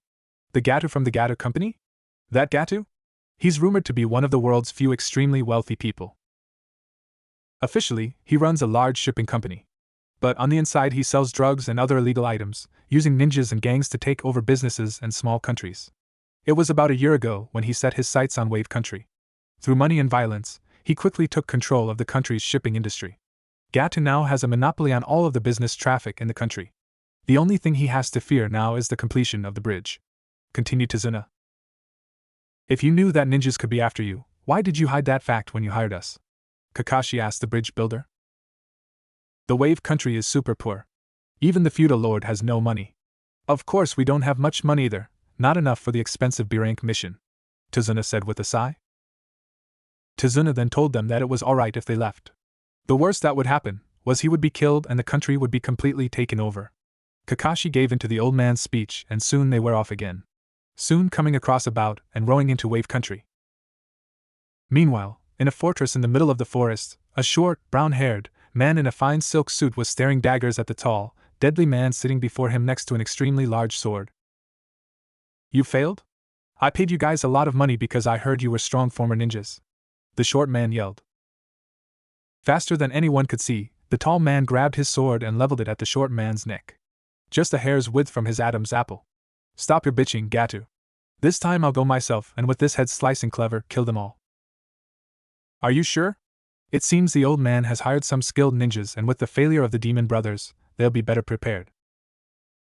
Who do you think I am? There's a reason I'm called the demon of the hidden mist, Momochi Zabuza. The man now known as Zabuza said. A few hours later the three genin were sitting around the table at Tazuna's house. After coming across the river, they had an encounter with the missing mist ninja known as Zabuza. Kakashi engaged the missing nin and for a while seemed to have the upper hand, until he got caught in a water prison. Luckily, thanks to his students, Kakashi was freed and beat Zabuza. Just as he was about to kill him, a few Senbon needles came out of nowhere and struck the mist nin in the neck, killing him. From the trees appeared a mist hunter nin and took Zabuza's body away. A moment later, Kakashi had passed out due to chakra exhaustion, thus causing the three genins to carry him to Tazuna's house. As they walked, Sasuke explained what the Sharingan was. Are you alright, sensei? Asked Tazuna's daughter, Tsunami. Yes, I'm fine. I just can't move for a week or so, replied Kakashi, who was lying on a futon. So, who do you think that masked kid was? Asked Sakura to her teammates. Well, by that mask, I'd say he's part of Hidden Mist's special Hunter Nin team. Hunter Nins are also known as body erasers. Their duty is to completely dispose of the body without a trace. A ninja's body has within it secrets of the village's ninjutsu, information on different chakra types, herbs, and other things that will reveal things about the village.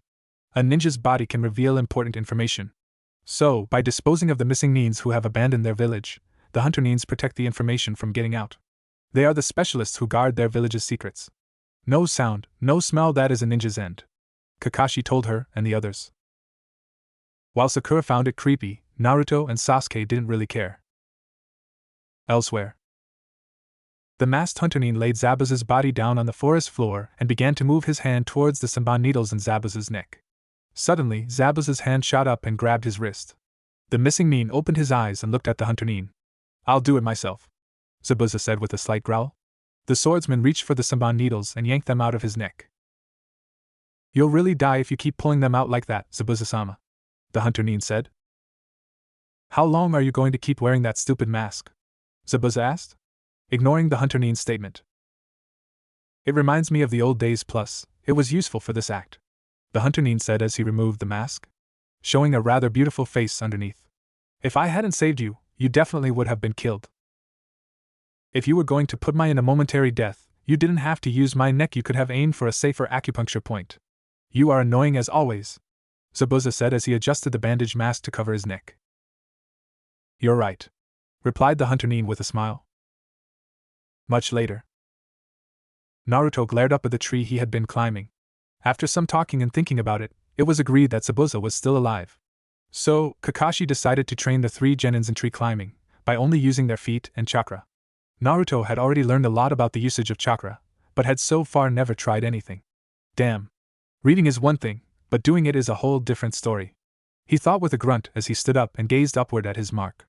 At least he was doing better than Sasuke, though not by much, and Sakura had outclassed both of them. A few hours later, the sun had set and the tired genins dragged themselves back to Tazuna's house. A few days later, Sakura was sent to guard Tazuna and escort him around the village, while Sasuke and Naruto continued to train on tree climbing. During her time of guarding him around the village, Sakura learned just how poor the village truly was and Tazuna's reasons for building the bridge.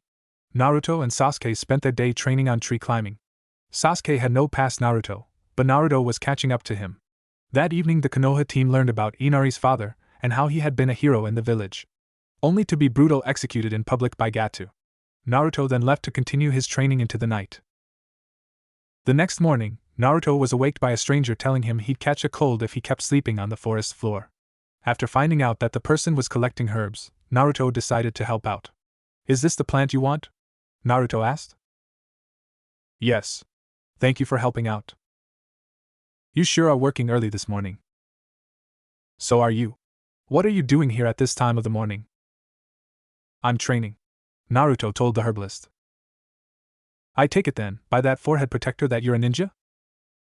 Yes, I am. Wow, you're incredible. Why are you training? I want to get stronger. You already look strong. Thanks, but I want to get even stronger. Why is that? So, I can become the strongest ninja in my village and achieve my dream. And right now, I need to prove something to someone. Naruto replied with great conviction. Is that for yourself or someone else? Seeing Naruto's confused look, the herbalist gave a soft laugh. What's so funny? Asked Naruto, wondering if he had missed something. Nothing. But tell me, do you have an important person? Naruto thought for a moment before the herbalist continued. When a person has something important to protect, that's when they can truly become strong. Yeah, I understand that very well. The herbalist then stood up and looked Naruto in the eyes. Then you will become strong. Let's meet again someday, the herbalist said, walking away. Oh, and I'm a boy. Naruto looked on in shock. The entire time he thought the herbalist had been a woman. Damn, he's more in touch with his feminine side than Sakura. Sasuke soon came to join Naruto in the forest, and the two of them spent the entire day practicing tree climbing. By nightfall they had made it to the top, even though they both could barely move. However, over dinner, there was a blow-up with Inari yelling at Naruto, wanting to know why he tried so hard. Naruto told him that if he kept crying nothing ever would change. After that, Naruto left and Inari went outside. Kakashi eventually came outside and joined him. Kakashi explained how Naruto had an even harder life than Inari, but not once had he ever been seen crying. The next day, Kakashi, Sakura, and Sasuke escorted Tazuna to the bridge, while Naruto slept in due to overtraining. Eventually, they came to the bridge to find everyone had been attacked and mist was closing in around the bridge. A moment later, they were surrounded by 6 Zabuza water clones. With the command for Kakashi, Sasuke leapt into action and disposed of them. Meanwhile, Naruto had woken up to find that the team had left without him. Cursing himself for sleeping in, Naruto quickly got dressed and ran out the door. As he ran through the trees, Naruto heard an odd noise. When he went to investigate, he saw that a boar had been killed with several sword slashes to its body. He looked around and saw that several cuts were also on the trees. They all seemed to lead back to Tazuna's house. Feeling that something was wrong, Naruto rushed back to the house to check on Tsunami and Inari. He arrived just in time to see Inari charge at 2 samurai thugs, to stop them from taking his mother. Just as they were about to kill him, Naruto used Kawarimi and saved Inari and Tsunami. Naruto then distracted the thugs and quickly took them out with his clones, knocking them out from behind, thus showing Inari that heroes truly existed. He then apologized to the younger boy and told Inari that he had become strong. Naruto then told him it was okay to cry if you were happy. Making sure Inari could handle things there, Naruto ran off once again, heading for the bridge. Back on the bridge, Sasuke had engaged the fake hunter known as Haku in battle. For a while, they were on even ground. Sasuke was able to match him blow for blow. Then, without warning, Haku began to do one-handed seals, something the Leaf team had never seen before. Sasuke dodged the attack and once more engaged him in hand-to-hand combat, but this time Sasuke landed a hit on him. This caused Haku to use his special jutsu, demonic ice mirrors. Sasuke was now trapped in a prison of ice mirrors. Shocking everyone, Haku stepped into the ice and began to appear on all of the ice mirrors. Kakashi ran over to help, but was stopped by Zabuza. The missing nin told him that he was to be Kakashi's opponent. Seconds later, Sasuke began to yell in pain as hundreds of Saban needles started to starch him, causing cuts, and a few of them piercing him. Sakura threw a kunai in between the mirrors to hopefully give Sasuke a weapon to defend himself. Unfortunately, it was blocked by Haku. What no one expected though was for Haku to be knocked out of the mirror when his mask was hit by a shuriken. Everyone looked over to see that Naruto Uzumaki had arrived. Sasuke thought that with Naruto on the outside and him on the inside of the mirrors, he stood a better chance of finding a way around the ice. However, he should have known his knucklehead teammate better, cause a moment later Naruto was inside the ice mirrors with him. After trying to melt it with a fire jutsu and smash all of the mirrors with Kage Bunshin, Kakashi realized why none of his students' attacks were working. Haku had a bloodline limit. Haku asked for Naruto and Sasuke not to hate him, but he had to protect his dream, even if it meant killing his heart and killing them. Kakashi knew that his students didn't have it in them to kill and realized that he would have to finish their battle, but first he had to get past Zabuza. So, Kakashi lifted up his forehead protector revealing his Sharingan. Seeing the Sharingan revealed, Zabuza summoned a large amount of mist, knowing that the flaw of the Sharingan was that you had to be able to see the opponent to use it properly.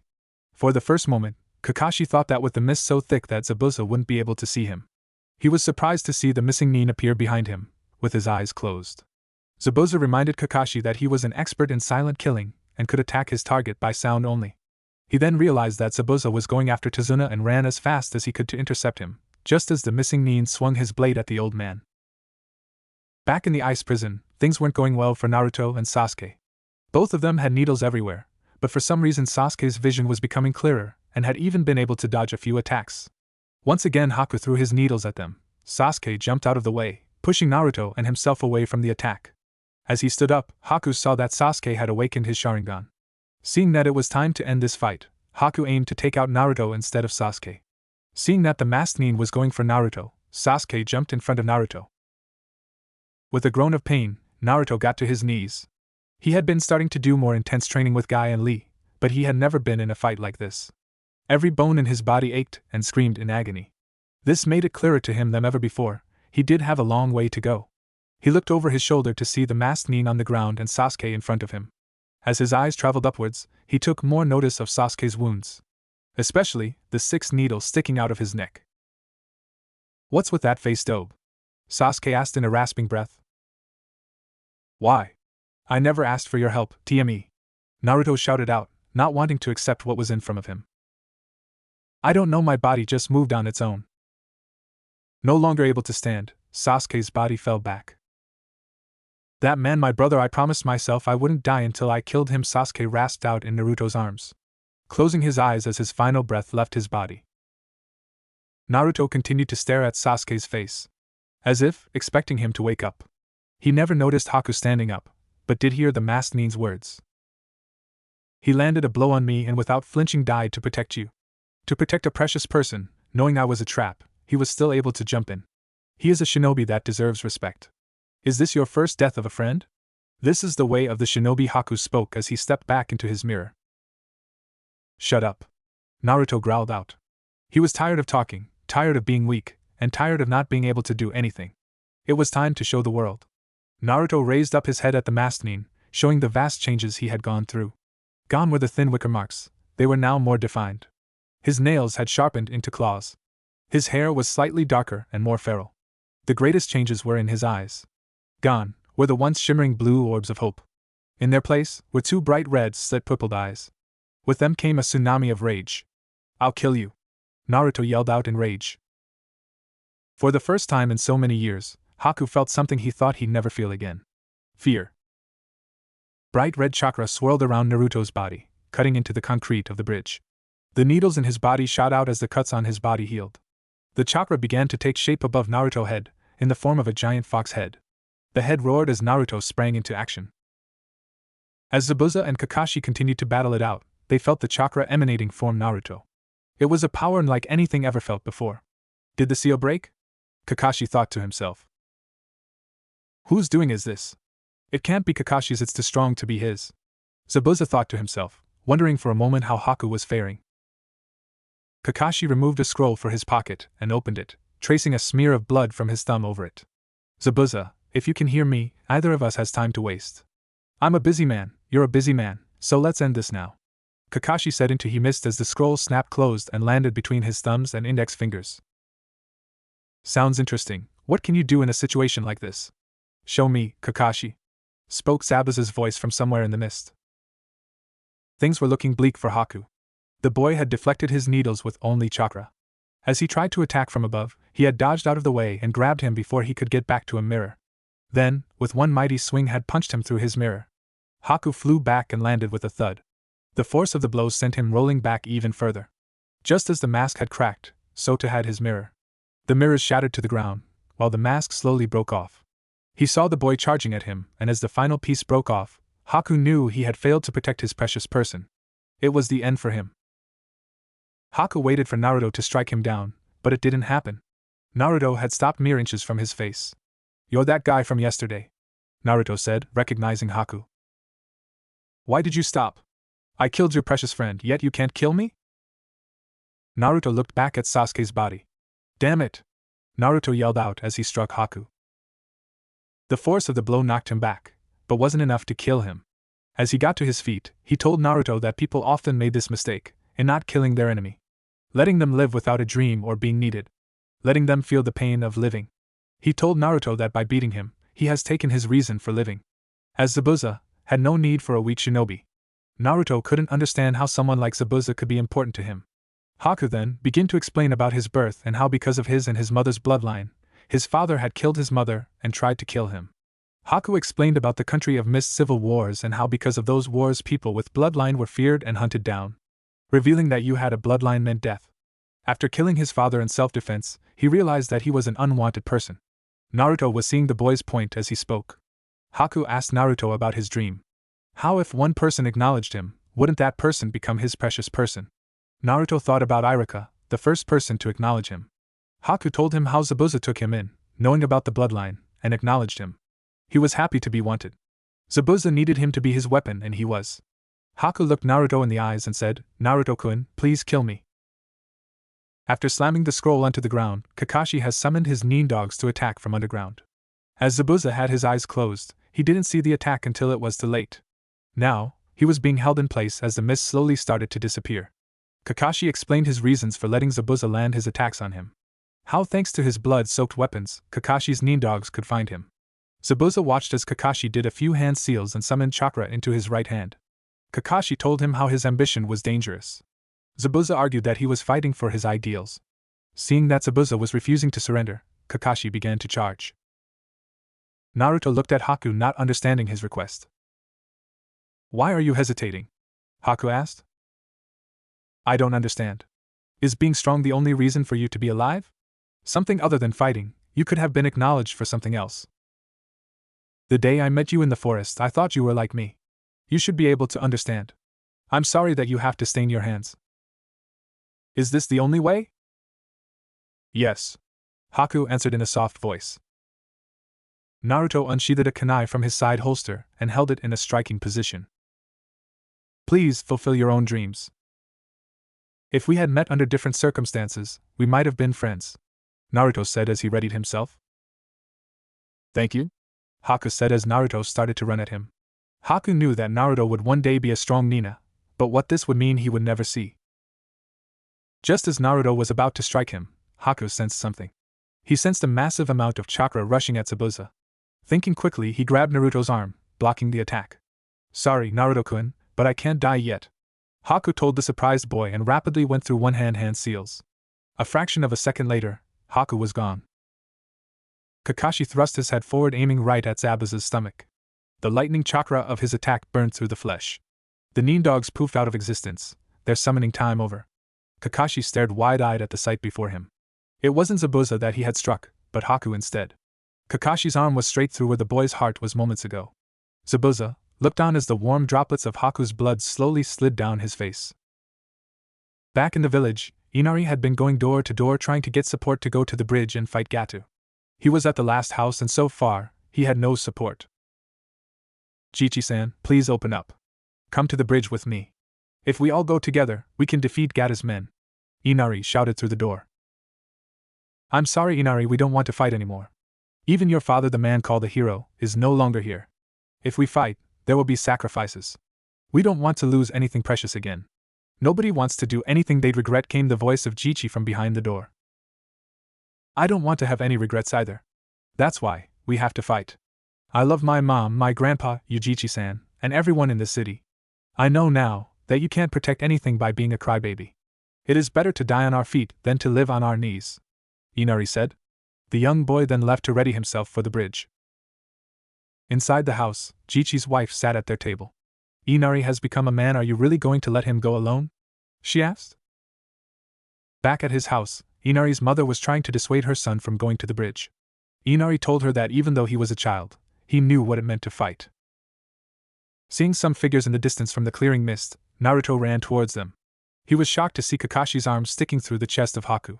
Now out of his daze, Zabuza grabbed his sword and swung it forward, intending to cut both of them in half. Kakashi jumped back and laid Haku on the ground.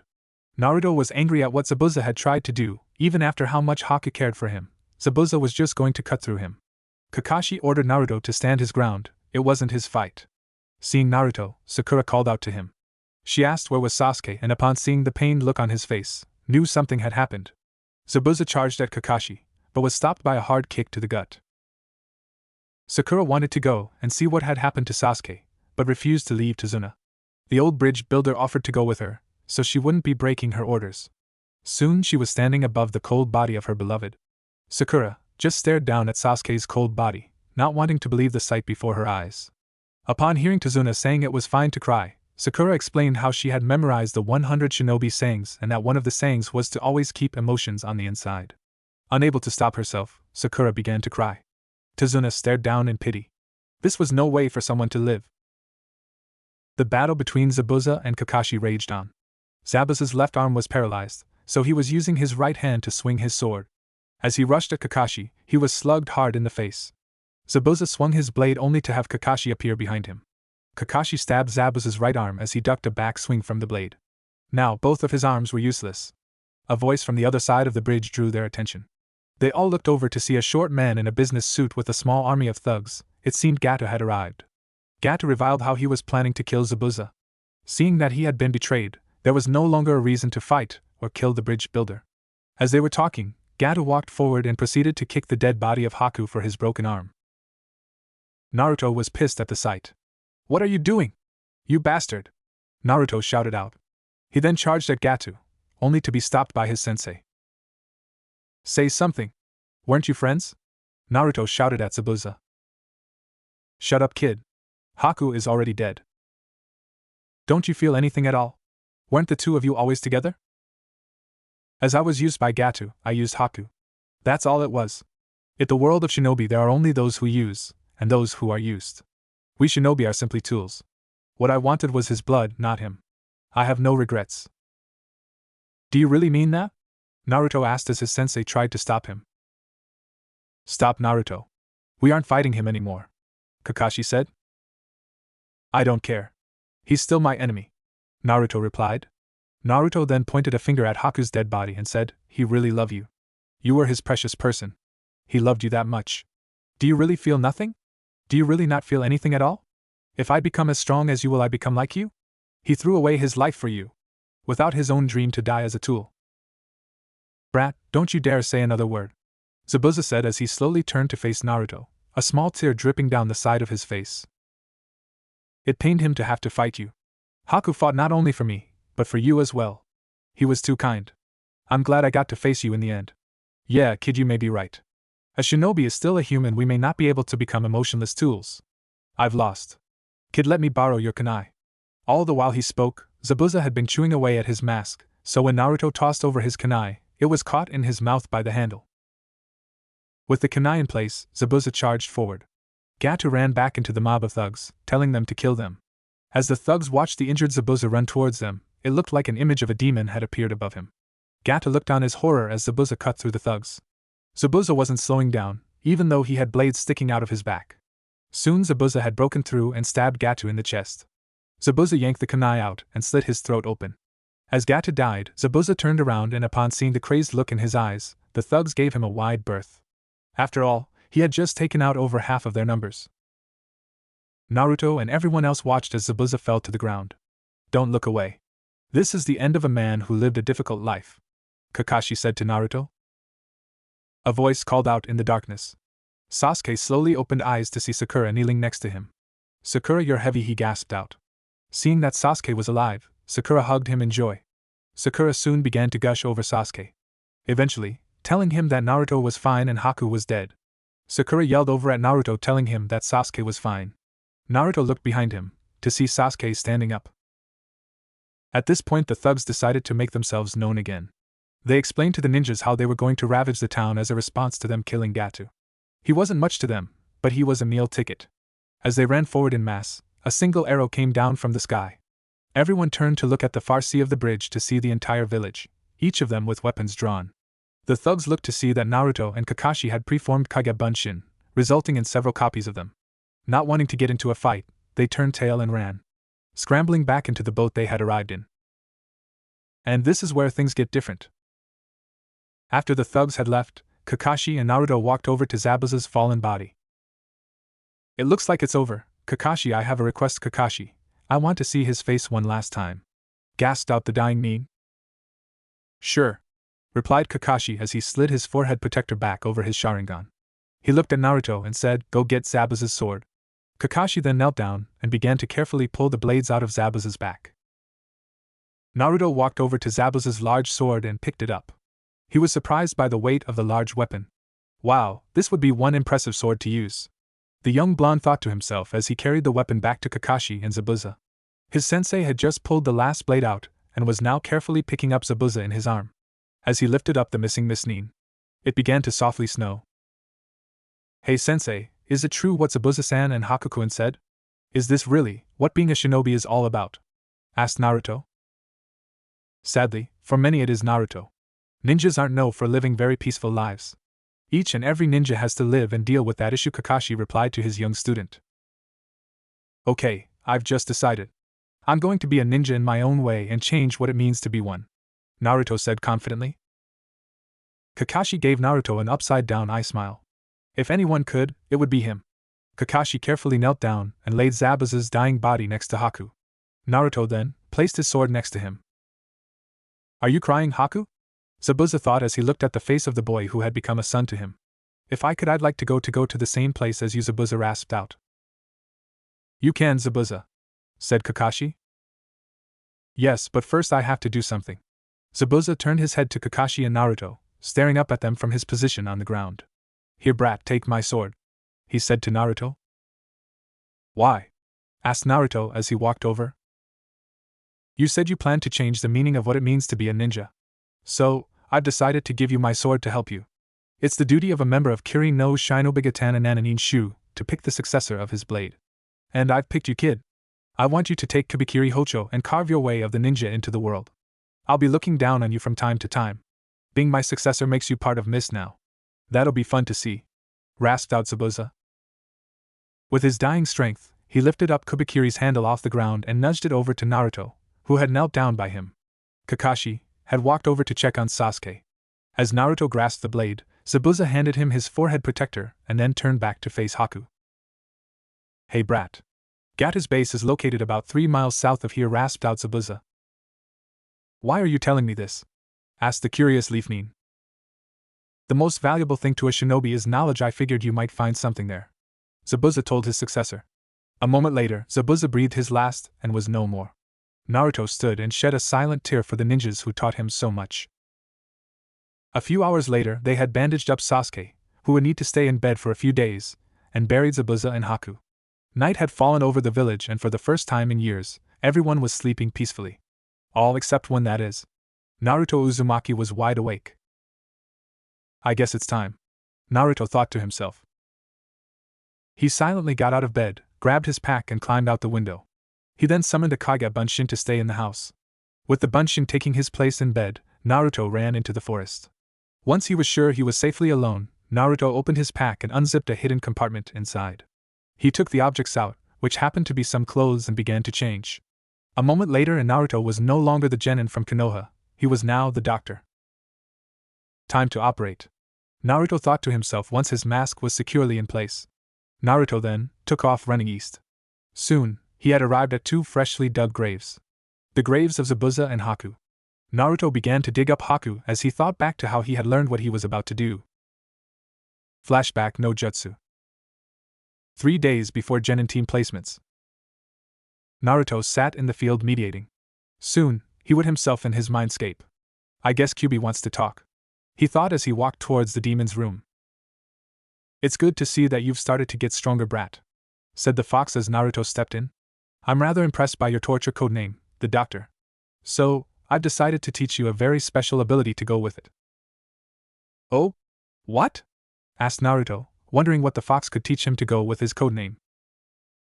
"Tell me, have you ever heard of Kekii Genkai?" asked Kyubi to her host. Naruto shook his head at this. A Kekii Genkai is what's known as a bloodline limit. They are abilities passed down from parent to child. These abilities are stored in the DNA of the person's body.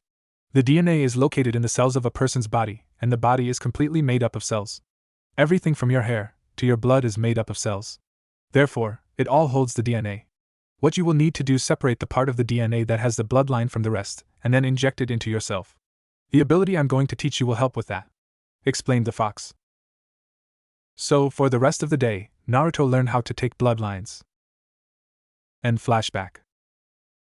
Naruto now had Haku's body unearthed and slightly unwrapped. He opened his jacket and took out a syringe and a small bottle. Naruto then stuck the needle of the syringe into Haku's body and began to take out blood. Once the syringe was full, he pulled it out and with great focus, Naruto made a bowl with his chakra. He poured the blood into the bowl and then began to focus hard. Naruto chakra turned green. Soon, a separate smaller and darker liquid formed apart from the blood. Naruto poured this into the bottle and proceeded to do the same thing over and over again several more times. After several sticks with the needle into Haku's body the bottle was full.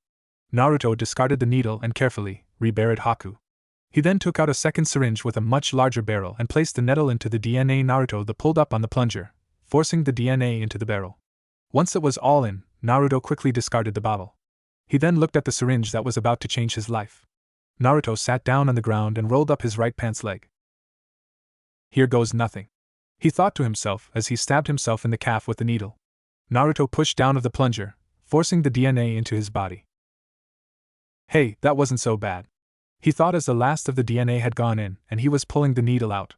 It was at that moment that a blinding pain took a hold of him, starting at his calf and working its way to the rest of his body. Shit, this hurts, Naruto screamed inside his head, but he dare not open his mouth outside, for fear of being discovered. After several agonizing minutes of pain, it was all gone. He felt perfectly fine. Is it over? He asked himself. Yes, you have the Miss Nin's bloodline, came the voice of Kyubi from within him. Are you sure? I don't feel any different, Naruto asked the fox. Yes, you didn't go through all of that pain for nothing. Though it may take you a while to learn to use this Kekkei Gakkai to its fullest, as you don't have anyone to teach you about it, the fox replied. Naruto saw the 9 tails point. According to Haku, he was the last one with this bloodline, so there was no one to teach him how to use it. Naruto stood up and discarded the syringe. He then stretched his legs and arms for a moment, before running off south as fast as he could. After about half an hour of running, Naruto had arrived at what he assumed was Gata's base. He hid up in the trees to take a look around. Within a few minutes he could tell that there were still some low-level ninjas around on the bottom floor, but there didn't seem to be any on the upper levels. Luckily, for Naruto there was an open window, so he wouldn't have to worry about making too much noise with unlocking one. After climbing through the window, Naruto took a look around the room and saw that it was rather barren. Just a large bed, a few chairs, and a desk with a scroll on it. Since he was looking for anything of value, Naruto decided to take a look at the scroll. After all, Gata was dead, so this stuff was of no use to him anymore. Opening the scroll, Naruto was surprised to see that it was a scroll of instructions on how to weld kubikiri. So, I guess this would have been Zabuza's room, Naruto thought to himself, as he placed the scroll in the pocket of his jacket. Naruto then left the room and looked around the others. In most of the rooms, he didn't find anything interesting. Just some kunai, exploding tags, and a few jutsu scrolls. One of them was called Jurioka Seal Technique. Naruto didn't bother to read the full description of it, but it seemed to help with muscle-resistant training. He'd show it to Guy and see what he thought. Naruto did wonder though, if seals could do that, what else could they do? Soon, he was at the last door and opened it. He was surprised to see someone in the room. By the look of it, it had to be Gata's office. It seemed that one of the renegade ninjas from Zabuza's group had decided to raid the office. He had opened the vault, behind the desk, and was reading the papers from a file. About this time the door had creaked, causing the ninja to look up at Naruto. Shit. The shinobi and Naruto said/thought at the same time. As Naruto reached for his kunai, he was surprised to see a small blink of light in front of the missed shinobi. From the light came 2 kunai, the shinobi grabbed them and threw them at Naruto. Seeing the oncoming weapons, Naruto quickly threw his own and knocked the ninja's kunai out of the air. What the ninja hadn't expected was a 3rd kunai. So, he was deeply shocked when he felt the steel of a sharpened kunai rip through the side of his neck. With the massive amounts of blood he was losing from the cut, he was soon dead. Naruto hadn't wanted to kill, but no one could know he was here. Cautiously, he crossed the large office and confirmed that the ninja was indeed dead. Looks like he has a Kekkei Genkai. Go on and take it, came the voice of Kyubi.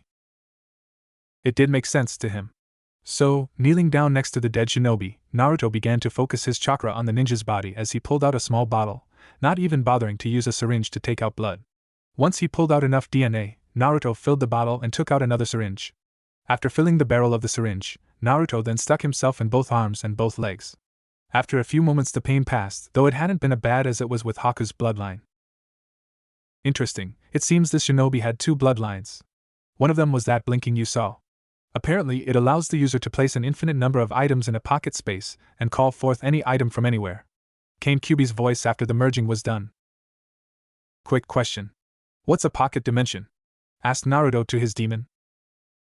A pocket dimension is a space of reality that exists, but does not. No time passes there.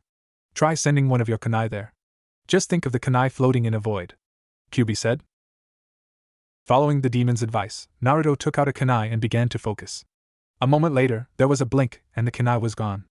Naruto blinked in surprise and focused again. This time, calling the kunai back with another blink. This could be a lot of fun. He thought to himself. Hey Kyuubi, what's the other bloodline? Naruto asked the fox, wondering what else he had gotten from the ninja. The other bloodline seems to be a memory viewer, stated Kyuubi. What do you mean? Summon some chakra into your hand, while thinking about a memory. Naruto summoned some chakra into his hand while thinking of receiving his forehead protector from Irika. He watched in fascination as in his hand a small orb started to form. After a moment, it was finished. The orb was a pale yellow in color, and was about the size of a large marble. Now you just simply summon chakra into whichever hand is holding the marble and you or anyone else can see the memory, explained the demon sagely. Naruto thought it was a little dull, but it would come in handy if he should ever see something that he would have to prove. He silently placed the memory marble in his pocket as he walked over to the desk to see what the ninja had been reading.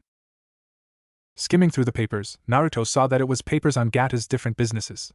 Nothing about them really grabbed his attention, except for the fact that Gata was stupid enough to keep records of both sides of his business together. The last paper was a bit of a surprise though. It was the location of Gata's vast fortune. Wondering if it would work, Naruto closed his eyes and began to concentrate hard. He imaged summoning the money to him, and a moment later there was a blink. Naruto slowly opened his eyes and quickly opened them completely, at the sight of all of the money. Holy crap! He thought in surprise. There was more money on the desk and around the desk than he'd ever make. Well, it won't do Gata any good, so Naruto thought as he blinked the money to his void. You know, mortal, with that bloodline, you probably could access my treasures on this plane. Kyuubi spoke suddenly. How so? What treasures? Asked Naruto. Kyuubi then explained about how she had collected vast amounts of treasures and hid them away in a few well-selected parts of the world. Naruto asked why the demon was telling him this. To which, she replied that if she was going to be sealed the treasures should be put to good use. After learning the location of the different treasure spots, Naruto focused once more and again there was a blink. Naruto looked around in shock and had to bite his tongue to stop himself from yelling out in surprise. The entire room was filled with treasure, and it was a rather large room. The room was large enough to fit Naruto's apartment in it twice with room left over.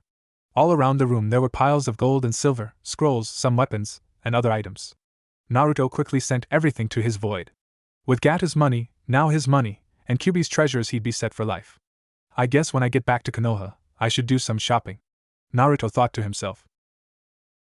Naruto then left the room and began to head back to Zabuza's room to make his escape from Gata's fortress. He was able to get to the room and out of the fortress without being detected. However, he was unprepared for the explosion that had gone off when he landed on a branch. Naruto rolled as he crashed down on the forest floor. He sprang up immediately, holding a kunai in each hand, and he looked around on guard. Kage Bunshin! Naruto yelled out, summoning 7 clones. Up from above 2 figures dropped down. Naruto and his clones were cautious as they stepped closer. As they stepped into the moonlight, Naruto could see that they were both male and shinobi of the Wagakure. The shorter of the 2 men, and by the looks of it, the older of the 2, had bright red hair and was wearing a large brown-colored headpiece with 3 crown-like ridges. On the headpiece was his forehead protector, and over his cheeks and the bridge of his nose was a piece of black armor. He was wearing a light purple outfit with brown armor. The taller of the 2 Iwanins was a completely different story. He was indeed tall, easily the tallest person Naruto had ever seen. The Iwanin looked to be a head taller than Guy and was covered in bright red steam armor. He even had a furnace on his back that was emitting steam. Well, seems like we got lucky, Arashi-senpai? Said the taller of the 2, glancing at his shorter partner. It does, Han-san, replied the older shinobi. The taller one, now known as Han, looked back at Naruto and said, All right, punk. Tell us where your boss is and we won't kill you. What boss? Who the fuck are you? Naruto shouted back. I am Rashi the Jinchuriki of Yambi, and this is Han the Jinchuriki of Gobi, replied Rashi. Brothers? Asked Naruto, surprised at seeing other Jinchurikis. Actually, no, started Rashi, before Naruto cut him off. No. I mean brothers as in, you are also Jinchurikis too? Said Naruto. Yes, I take it from how you asked that question that you are one as well? Asked Rashi. Yes, I am Naruto Uzumaki, Jinchuriki of Kyubi, Naruto replied. This caused both of the Iwanin's eyes to widen in shock. That's impossible, the Kyubi was killed by the fourth Hokage of Konoha, stated Han, in disbelief. No, it's true. Kyubi is sealed inside of me. Watch, said Naruto. He began to carefully focus his chakra and soon he had Kyubi's red chakra flowing around him. The chakra then molded together above him and formed the head of a vicious-looking fox. Han and Rashi looked on in surprise as the masked nin known as Naruto called forth the demonic chakra of Kyubi. Deep inside themselves they felt their demons shudder of fear. This kid had to be the real deal. He then suddenly cancelled his flow of chakra. Since we are all the same, there shouldn't be any reason for us to fight. After all, Jinchurikis should look out after each other, as no one else will. Now, what are you here to do, brothers, and how may I help you? Naruto said sagely. Seeing the young nin's logic, Rashi replied saying, We were hired to kill Gato. Our employer said he was last seen in this area. Gato was in this area. However, he was killed earlier today. If you travel, about 3 miles north of here, you will come across a large incomplete bridge. At the end of the bridge, that has yet to be finished, is where his body was tossed into the river. If you need to retrieve the body, I suggest you avoid the town and summoning chakra, explained Naruto. Why should we avoid the town? Asked Han. The legendary Kakashi is in the town on a mission, and it would be best if there was no confrontation, as I'm not supposed to be here, Naruto told them. Naruto then escorted them to the bridge where Gato had been killed by Zabuza. Once there, Han jumped into the river and a moment later resurfaced was Gato's headless body and slung over his right shoulder, and his head in Han's left hand. Rashi then wrapped up the body and sealed it. Both of them thanked Naruto and then headed off to turn in a successful kill. Wow. Apparently, Gato is doing people better being dead than he was being alive, Naruto thought as he ran back to Tazuna's house. He stopped by his hidden pack and changed back into his pajamas. He then summoned out his Kage Bunshin and dispelled it. Very quietly Naruto snuck back in and laid down on the futon. Moments later, he was asleep. Over the next week and a half they finished the bridge. The work went by fast, with the help of Naruto's massive clone army. During that time, Sasuke also healed. All too soon, it was time for Team 7 to leave. With tearful goodbyes from Inari and Naruto, the Konoha team headed home. You know, we have still yet to name the bridge, said Tsunami to her father. The aged bridge builder stroked his bearded chin thoughtfully. I think I've got the perfect name for it, Tazuna said. What is it, Grandpa? Asked Inari as he looked up into his grandfather's eyes. How about the Great Naruto Bridge? That's a super good name, Grandpa, replied Inari. Konoha. A couple of days later. Team 7 was tired after 2 days of intense traveling, but they were glad to be home. Kakashi sent them to their respective homes to dump their travel packs, before meeting up at the Hokage Tower to give their report. 15 minutes later, Team 7 stood in the Hokage's office giving their report of the mission to Wave. And then, we returned home, sir, Kakashi said in conclusion as he finished giving a 30-minute report to the third. I see. Well, given the circumstances you will be marked as having completed an A and C ranked mission and will be paid as such. You are dismissed, replied Hiruzen Sarutobi. Team 7 politely bowed and proceeded to make their way out of the office as the Hokage called out. Naruto-kun, could you stay a moment? Wondering what the old man would have to say to him, Naruto hung back and waited for Kakashi to close the door, before saying, What's up, old man? Oh, nothing much. Some paperwork here and there, a few surprise attacks by Konohamaru. Nothing out of the ordinary for me. However, there is a bit of news for you, replied the Hokage. Naruto cocked his head to the side, wondering what Hokage had to say. It seems that while you were away, your landlord passed away. The man had no living relatives, so in his will he put that everything would go to his tenants. As you are the only tenant in the apartment complex, everything goes to you. Here is a list of what you gained from him, the Hokage told him. The third then handed Naruto a folder. Naruto nodded his head and walked out. He wasn't sure what to think about this. He had hated the man that had been his landlord these past 9 years. The man had been old and bitter. Naruto wondered if he was bitter because of who he was or if he just was that way. The man had been mean to everyone. Naruto decided to take a look at the file in the comfort of his apartment. Well, apartment complex now. Once in his apartment, Naruto opened the folder as he sat down at the table. Let's see what I got here, he thought as he looked at the list. 1 apartment complex. The abandoned lot and condemned buildings across the street form said apartment complex. 969,000 ryu.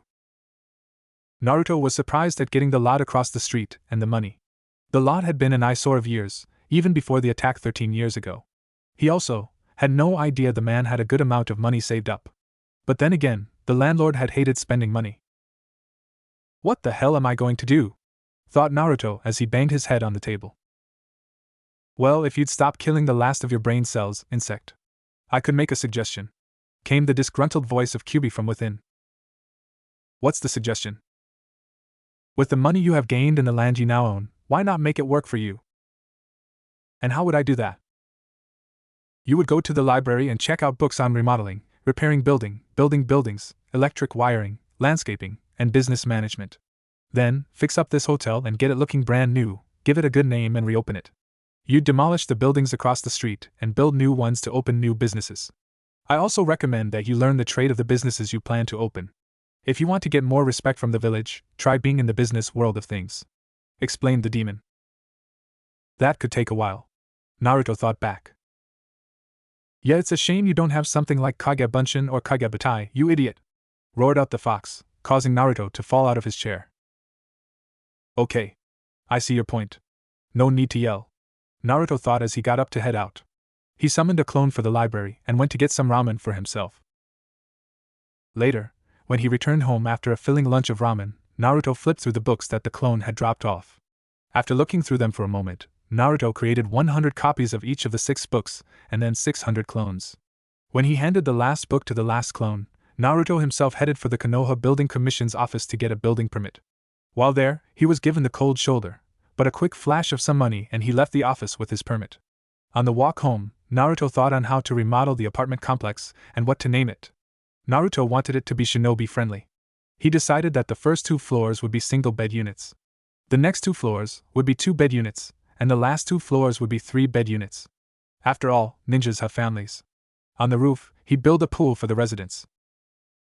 After drawing up the plans and sending a few clones under Henge to see the price listings of other apartment complexes, Naruto went out and ordered enough appliances and furniture for the apartments. When he returned, he had the clones stop reading and started to tear up the old carpet, rip the peeling wallpaper off. They then gathered up the garbage and took it to the dump. Naruto then returned home and dispelled the clones. He fell back onto his futon from the overload of knowledge. Naruto awoke early the next morning and immediately set off for the hardware store. After nearly buying out the entire store, Naruto summoned an army of clones to help him carry the stuff. Upon arriving back at the apartment complex, Naruto and his clones got to work. They tore down walls, put in new support beams, better insulation, new sheetrock, better wiring and pipes, soundproofed each unit, and carefully removed everything from the 8th floor before he ripped up the roof to build the pool. After they were done, each apartment was painted a nice tan brown, had wooden flooring, and new furniture. The hallways were painted the same brown color with a baseline of dark red. The hallways had carpets of a dark red color, and on each tan door was a golden number. The outside had been painted a dark red and up at the top was an 8-foot-high metal fence around the roof for the pool. The pool covered about half of the roof space and was in the middle. Seeing that everything had worked out well, Naruto hung the sign, bearing the new name, above the main entrance. It read, Maelstrom Apartments. Knowing the building wouldn't be livable until the smell of the paint left, Naruto headed to the forest for the night. Naruto wanted to get a good night's sleep as he would be rejoining Guy and Lee in the morning. After finding a good place to sleep, Naruto dispelled his clones and fell asleep. Naruto woke up the next morning to feel something fuzzy around him. He opened his eyes as he sat up and looked around him. During the night, a group of 6 foxes had decided to make him home. I guess they think I'm a fox, Naruto thought to himself. Seeing that his movements had disturbed the foxes and they were now looking at him, Naruto batted his hand at them. Shoo! He said as he didn't want them to get hurt. Foxes weren't well liked in Konoha. He then got up and headed to the apartment complex to check on everything. After seeing that everything was alright and sending a clone out to print up some flyers and post them around town, Naruto grabbed the scroll he had found and headed for Training Ground 12 to meet up with Guy and Lee. Guy-sensei, Lee-kun, I'm back. Naruto called out as he caught sight of the two green spandex-wearing do. Ah, Naruto-kun, good to see your flames of youth have returned. How was your mission? Said Guy as he turned to face the blonde-haired genin. It's great to see you again, Naruto-kun, greeted Lee. Thanks, Lee, you too. My mission went well, Guy-sensei. In fact, I even found this. Do you think it will help us? Said Naruto as he handed the scroll to Guy. Guy looked over the scroll for a moment, before his eyes widened in shock. Naruto-kun, do you know what this is? A scroll with an interesting jutsu that I bought really cheap while on my mission? He answered. Well, yes. But that's not all. This happens to be the very rare Juryoka seal technique. With this, we can improve a fighter's strength without having to use weights. We would only need to change the seal. It's great that you found this, Naruto-kun. As I was planning on assigning you some weights when you got back. However, you'd have full body weights, so you'd be somewhat bulky.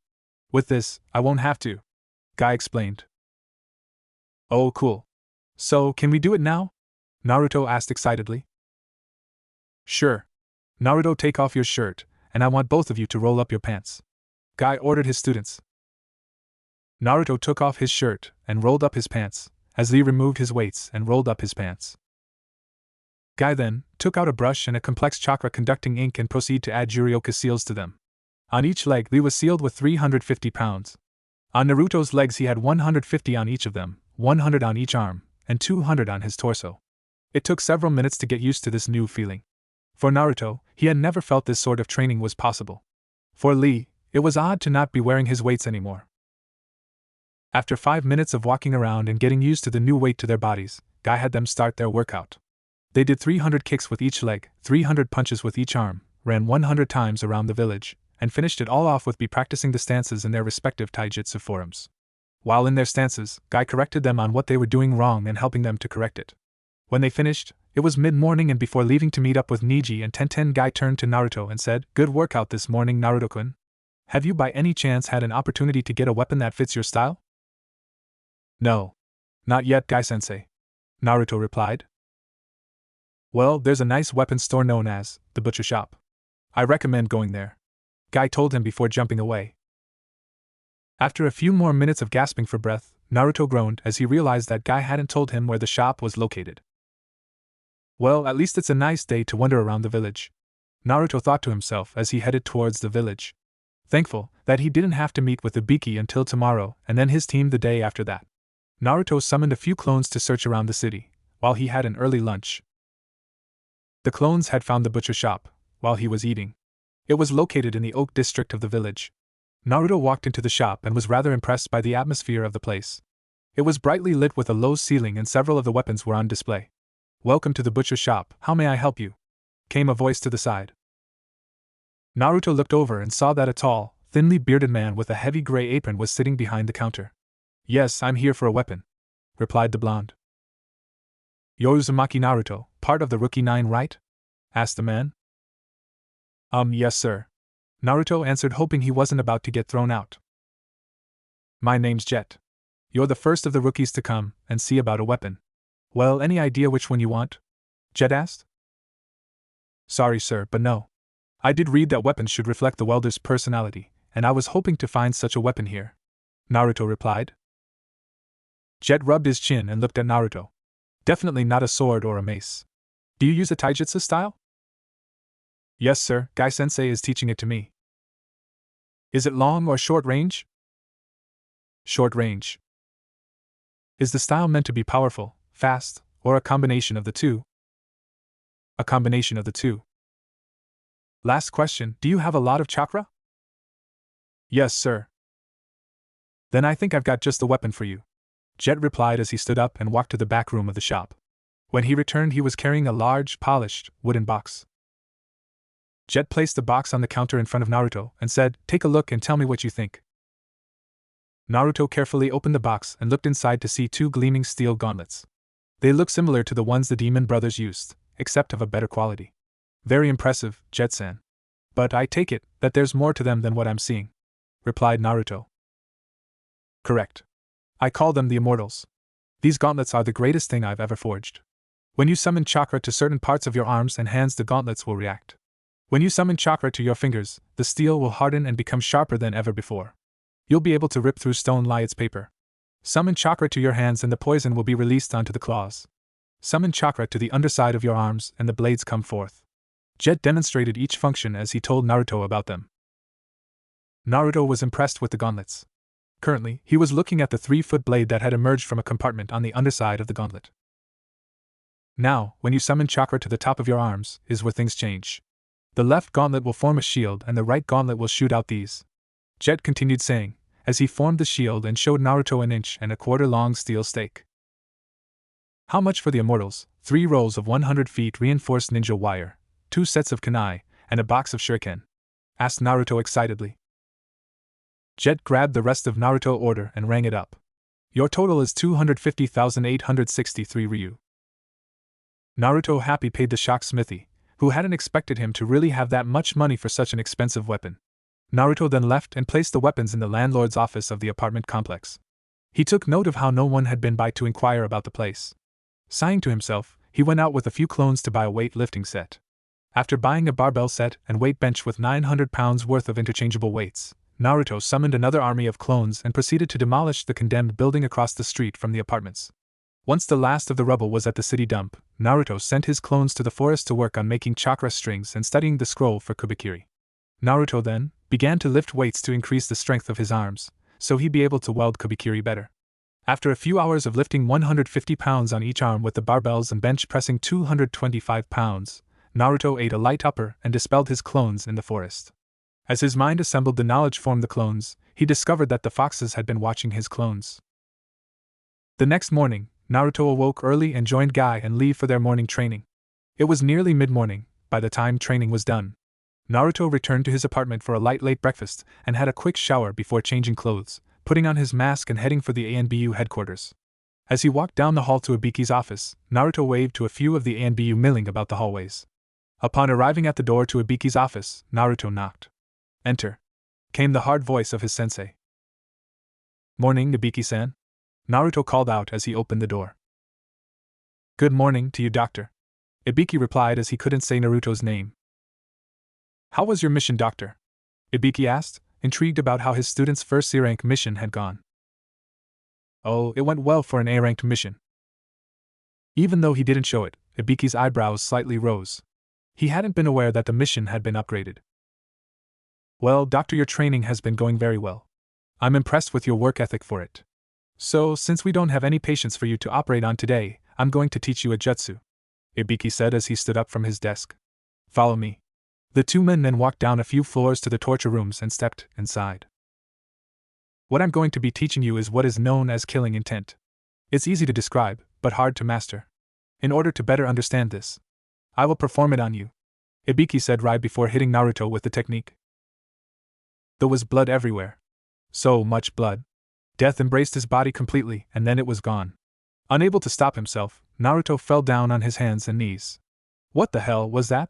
The masked blonde thought to himself, just before he had to push up his mask to throw up. That was killing intent, doctor. Since it will take you a while to master, we've got this for you, Ibiki said as he opened the door, and in walked an ANBU with a dog on a leash. Until you can make this dog cower from it, you will not have mastered the technique. Now, time to work, Ibiki said as he and the ANBU left Naruto with the dog. After a few hours, the only reactions from the dog he got was yawning and laying down. Naruto left just before lunch and had his lunch at Ichiraku ramen stand. Afterwards, Naruto and his army of clones began to start work on building some businesses across from the apartment complex. First, he was going to build a grocery store and a bookstore, right in front of the apartments. After all, ninjas got to read and eat, right? Next, was going to be a toy store, a clothes shop, and a furniture store. Across from those stores would be a weapons shop, and 2 empty buildings to become businesses later. On the other side of them would be 3 restaurants. After several hours of working hard, they had finished. Now that the buildings for them were complete, Naruto just simply had to start the businesses. As he walked back into the apartment, Naruto was surprised to see that some people had decided to see about renting out some of the units. A couple had even asked if the 3 bedrooms were available. Naruto wrote down the dates and times for their arrivals.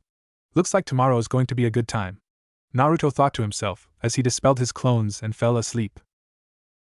From the time he woke up, Naruto hit the ground running. He did his morning training with Guy and Lee, before sending a clone off to the ANBU headquarters and running off to meet his team. His team completed their mission early and Naruto then left to get some quick weapons training in. After getting a feel for the sword and gauntlets, he summoned an army of 400 clones to practice using them. He then returned to the apartment and wrote a few letters. Several of them were to farmers, a few were for miners of iron in the land of iron, some for fabric sellers, and a couple were for wood suppliers. If he was going to start those business, he'd need the right stuff. Naruto quickly sent the letters off and rushed back to the apartment to take a quick shower before his first interview. After finishing his shower, Naruto put on black pants and a dark gray sweater.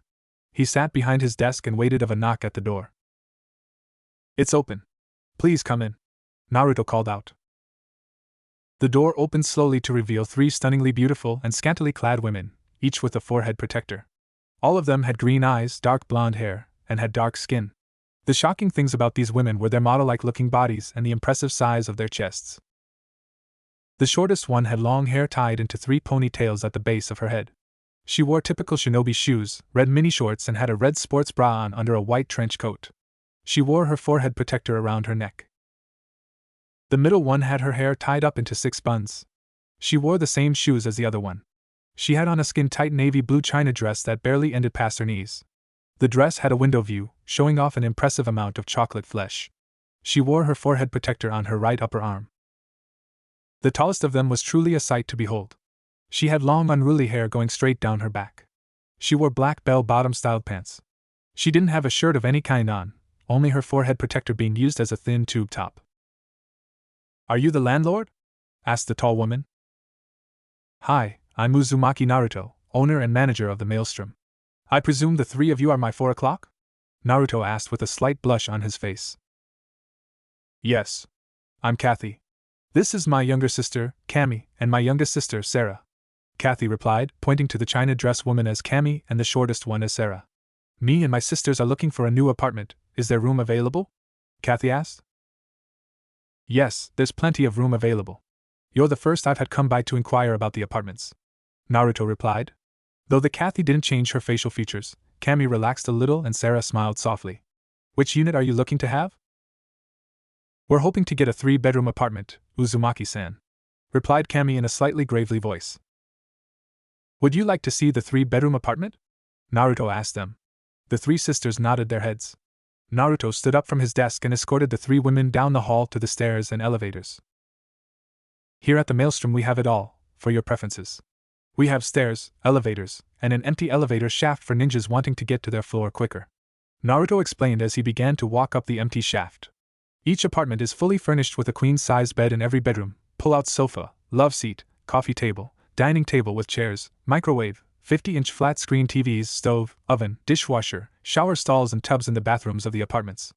Naruto continued as he walked up the empty shaft and got out at the 5th floor. He walked over to the nearest apartment and opened the door.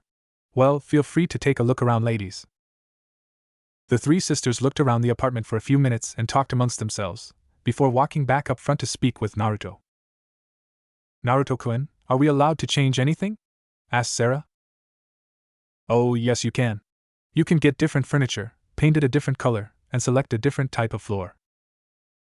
"So far it seems good, but now of the big question. How much does all of this cost?" asked Kathy. "Here's a pamphlet with the prices," Naruto said as he handed the folded piece of paper to the tallest of the sisters. The 3 women stared at the prices with wide eyes. They looked up at Naruto and said in perfect unison, "We'll take it." "Perfect, I'll get a contract for you to sign. How soon would the 3 of you like to be moved in and which floor would you like?" asked Naruto. "We'd like an apartment on the 6th floor and to move in as soon as possible," replied Kami. "No problem then," Naruto told her as he summoned 20 clones. "Help them move their stuff in," Naruto told his clones. He then turned back to the sisters and said, "When you get back, I'll have the papers and your room keys ready." The 3 sisters then left with the clones to gather their things. They returned 25 minutes later with several large boxes and slowly brought them up to the 6th floor. Naruto showed them their new apartment and gave them the paperwork to fill out. 15 minutes later, Naruto had his first residence. Well, things are definitely starting to change around here, Naruto thought to himself as he walked down to his office. Meanwhile, many thousands of miles away from Konoha, the winds were blowing around the barren desert. The only sign of life was Suna, the village hidden in the sand. On top of one of Suna's rock walls sat a young girl with dirty blonde hair pulled back into 4 short ponytails. There is a change coming, she thought to herself as she watched the sunset. Naruto silently sighed to himself. Things in his life were finally going great for him for once. Several more people rented out apartments at the Maelstrom, after the Buster sisters. And Kathy, Kami, and Sarah from Chapter 3. He had even been able to start up the grocery store, named Oishi, and the bookstore, named Foxy Reads. Both were doing well and his shipment of iron had come in a few days ago, so he'd soon be able to start his own weapon shop.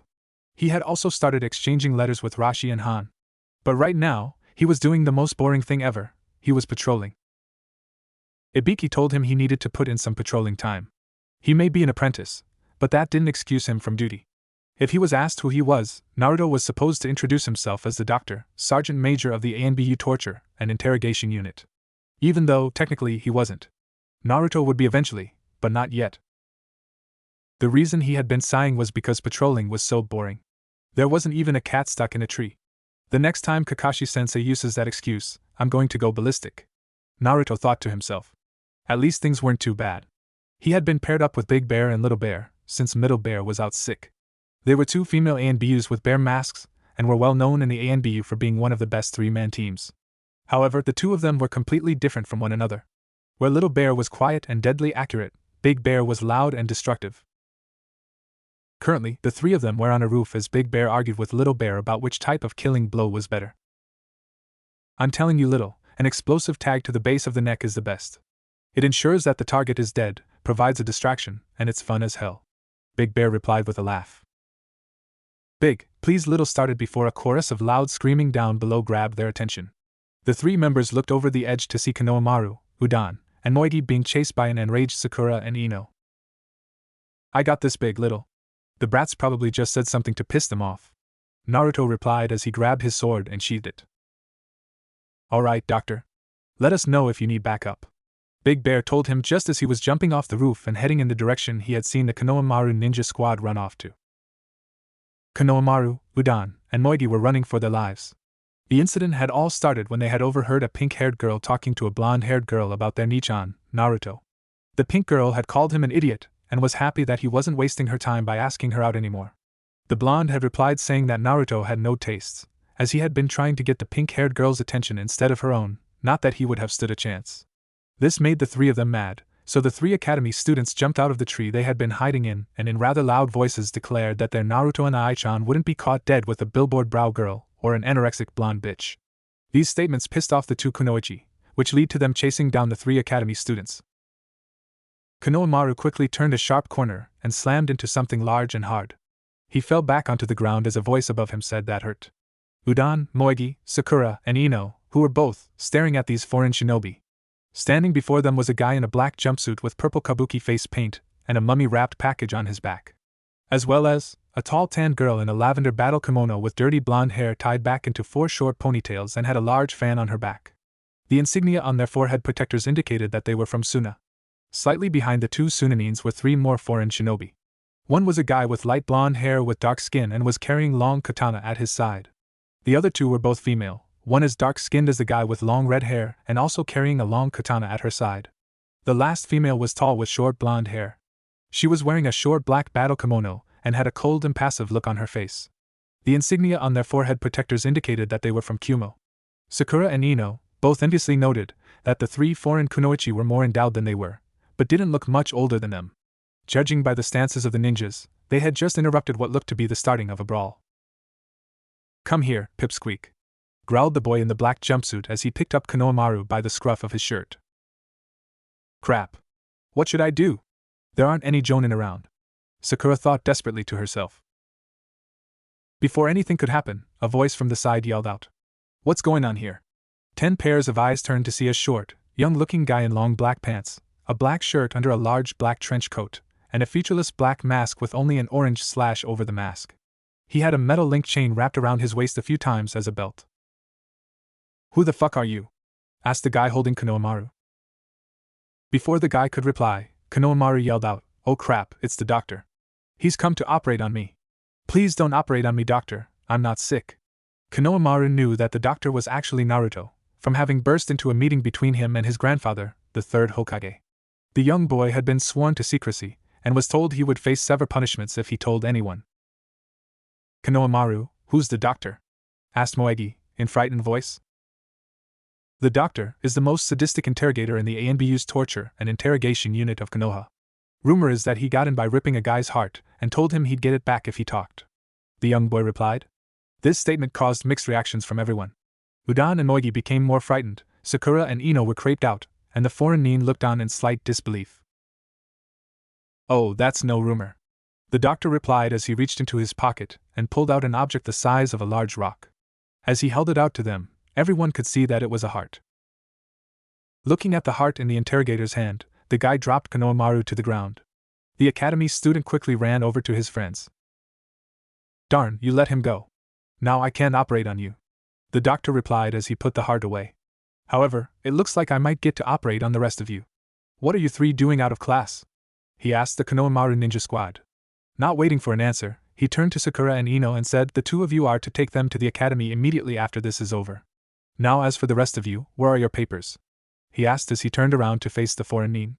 "If you are unable to provide your papers, then you'll have to face the consequences, and I really hope you ladies don't have them." Why is that?" asked the long red-haired girl as she searched of her papers. She suddenly saw a shadow over her and looked to see the doctor standing right in front of her. Before she had time to react, his hand shot forward and oddly grasped her chin gently, his thumbs softly rubbing over the front. "It is said that true beauty is on the inside. So, with three kunoichi as beautiful as you on the outside, I can't help but want to see your inner beauty," he told her softly, but loudly enough for everyone else to hear it. Unable to stop herself, the girl blushed as she handed him her papers. He quickly gathered up the papers from the others. After looking over them for a moment, he handed them back to them while saying, "Welcome to Konoha Kankuro-san, Temari-san, Samui-san, Karui-san, Omwa-san. Please enjoy your stay for the Chunin exam. Now, why did it seem like the three of you ladies were about to start ripping each other's heads off?" The boy, now known as Omwa, took the lollipop he had in his mouth out and said they were arguing over who had the largest chest. This caused the leaf kunoichi to remember that they didn't have any and others to glare at Omwa. The doctor stared at their chest. "Well, the three of you all have wonderfully large chests, but if you want to know who has the biggest, why don't you go shopping?" he suggested. The girls were unsure if this should be a compliment or an insult. Granted, he had called them beautiful, so it was taken as a compliment. "Just how would shopping help us?" asked Temari. "Simple. The three of you go into a clothing store and get your measurements taken for new dresses. When the tailor measures your chest, the girl with the largest measurement wins. Please try not to fight with each other on the street. You may, however, use a guest training field to fight," he explained to him. Even though it was stupid sounding, the simple logic behind it was sound. Once they were dismissed, the three kunoichi walked to the nearest clothing store. The doctor then dismissed Sakura and Ino, ordering them to take Konohamaru, Udan, and Moegi back to the academy. The doctor then left to head back to Big Bear and Little Bear. Well, it wasn't much, but at least it wasn't boring, and those kunoichi were gorgeous. Meanwhile, in the office of the third Hokage at the Hokage Tower, the Jonin senseis of Konoha's genin teams had assembled before the third. "It should be obvious by the members here why you've been assembled. It will be properly announced 4 days from now. On the first day of the 7th moon, the Chunin selection exam will begin. First, we will hear from those teaching the rookies: Kakashi, Kurenai, and Asuma. Well, are there any genin that you'd like to nominate for the Chunin exam?" the third asked. "Kakashi, leader of Team 7, Uchiha Sasuke, Haruno Sakura, and Uzumaki Naruto. Under the name of Hatake Kakashi, I nominate them to take the Chunin exam," Kakashi said to the Hokage. The third nodded his head as Kakashi stepped back, while a few people murmured. Next, a red-eyed with raven black hair stepped forward. "Kurenai, leader of Team 8, Hyuga Hinata, Inuzuka Kiba, and Aburame Shino. Under the name of Yuhi Kurenai, I nominate them to take the Chunin exam," Kurenai said to the Hokage. The third nodded his head as Kurenai stepped back, while more people talked amongst themselves. Next, a tall man with a scraggly beard and a cigarette in his mouth stepped forward. "Asuma, leader of Team 10, Nara Shikamaru, Akimichi Choji, and Yamanaka Ino. Under the name of Sarutobi Asuma, I nominate them to take the Chunin exam," Asuma said to the Hokage. As Asuma stepped back, the minimal whispering was now up to outright talking. All of the rookies. Very rare indeed," the third commented to himself. "Hold on a moment. cried a voice from the back. Everyone turned to see that Irika was the speaker. What is it, Irika? Asked the Hokage. I know I may be speaking out of place here, but those 9 were students of mine at the academy. They are all very talented, but it's too early for them to take the exam. They need more experience. I can't understand the Jonin's reasoning. I became a Chunin when I was 6 years younger than Naruto, Kakashi interjected. Naruto is different from you. Are you trying to crush them? The Chunin exam, as Irika started to say, he would have continued, but was interrupted by Kakashi. They are always complaining about missions. Experiencing some pain may be good for them. Crushing them could be fun. What? Irika yelled at him. Sorry, Irika. That was just a joke. I can understand your feelings. It must upset you, but stay out of this.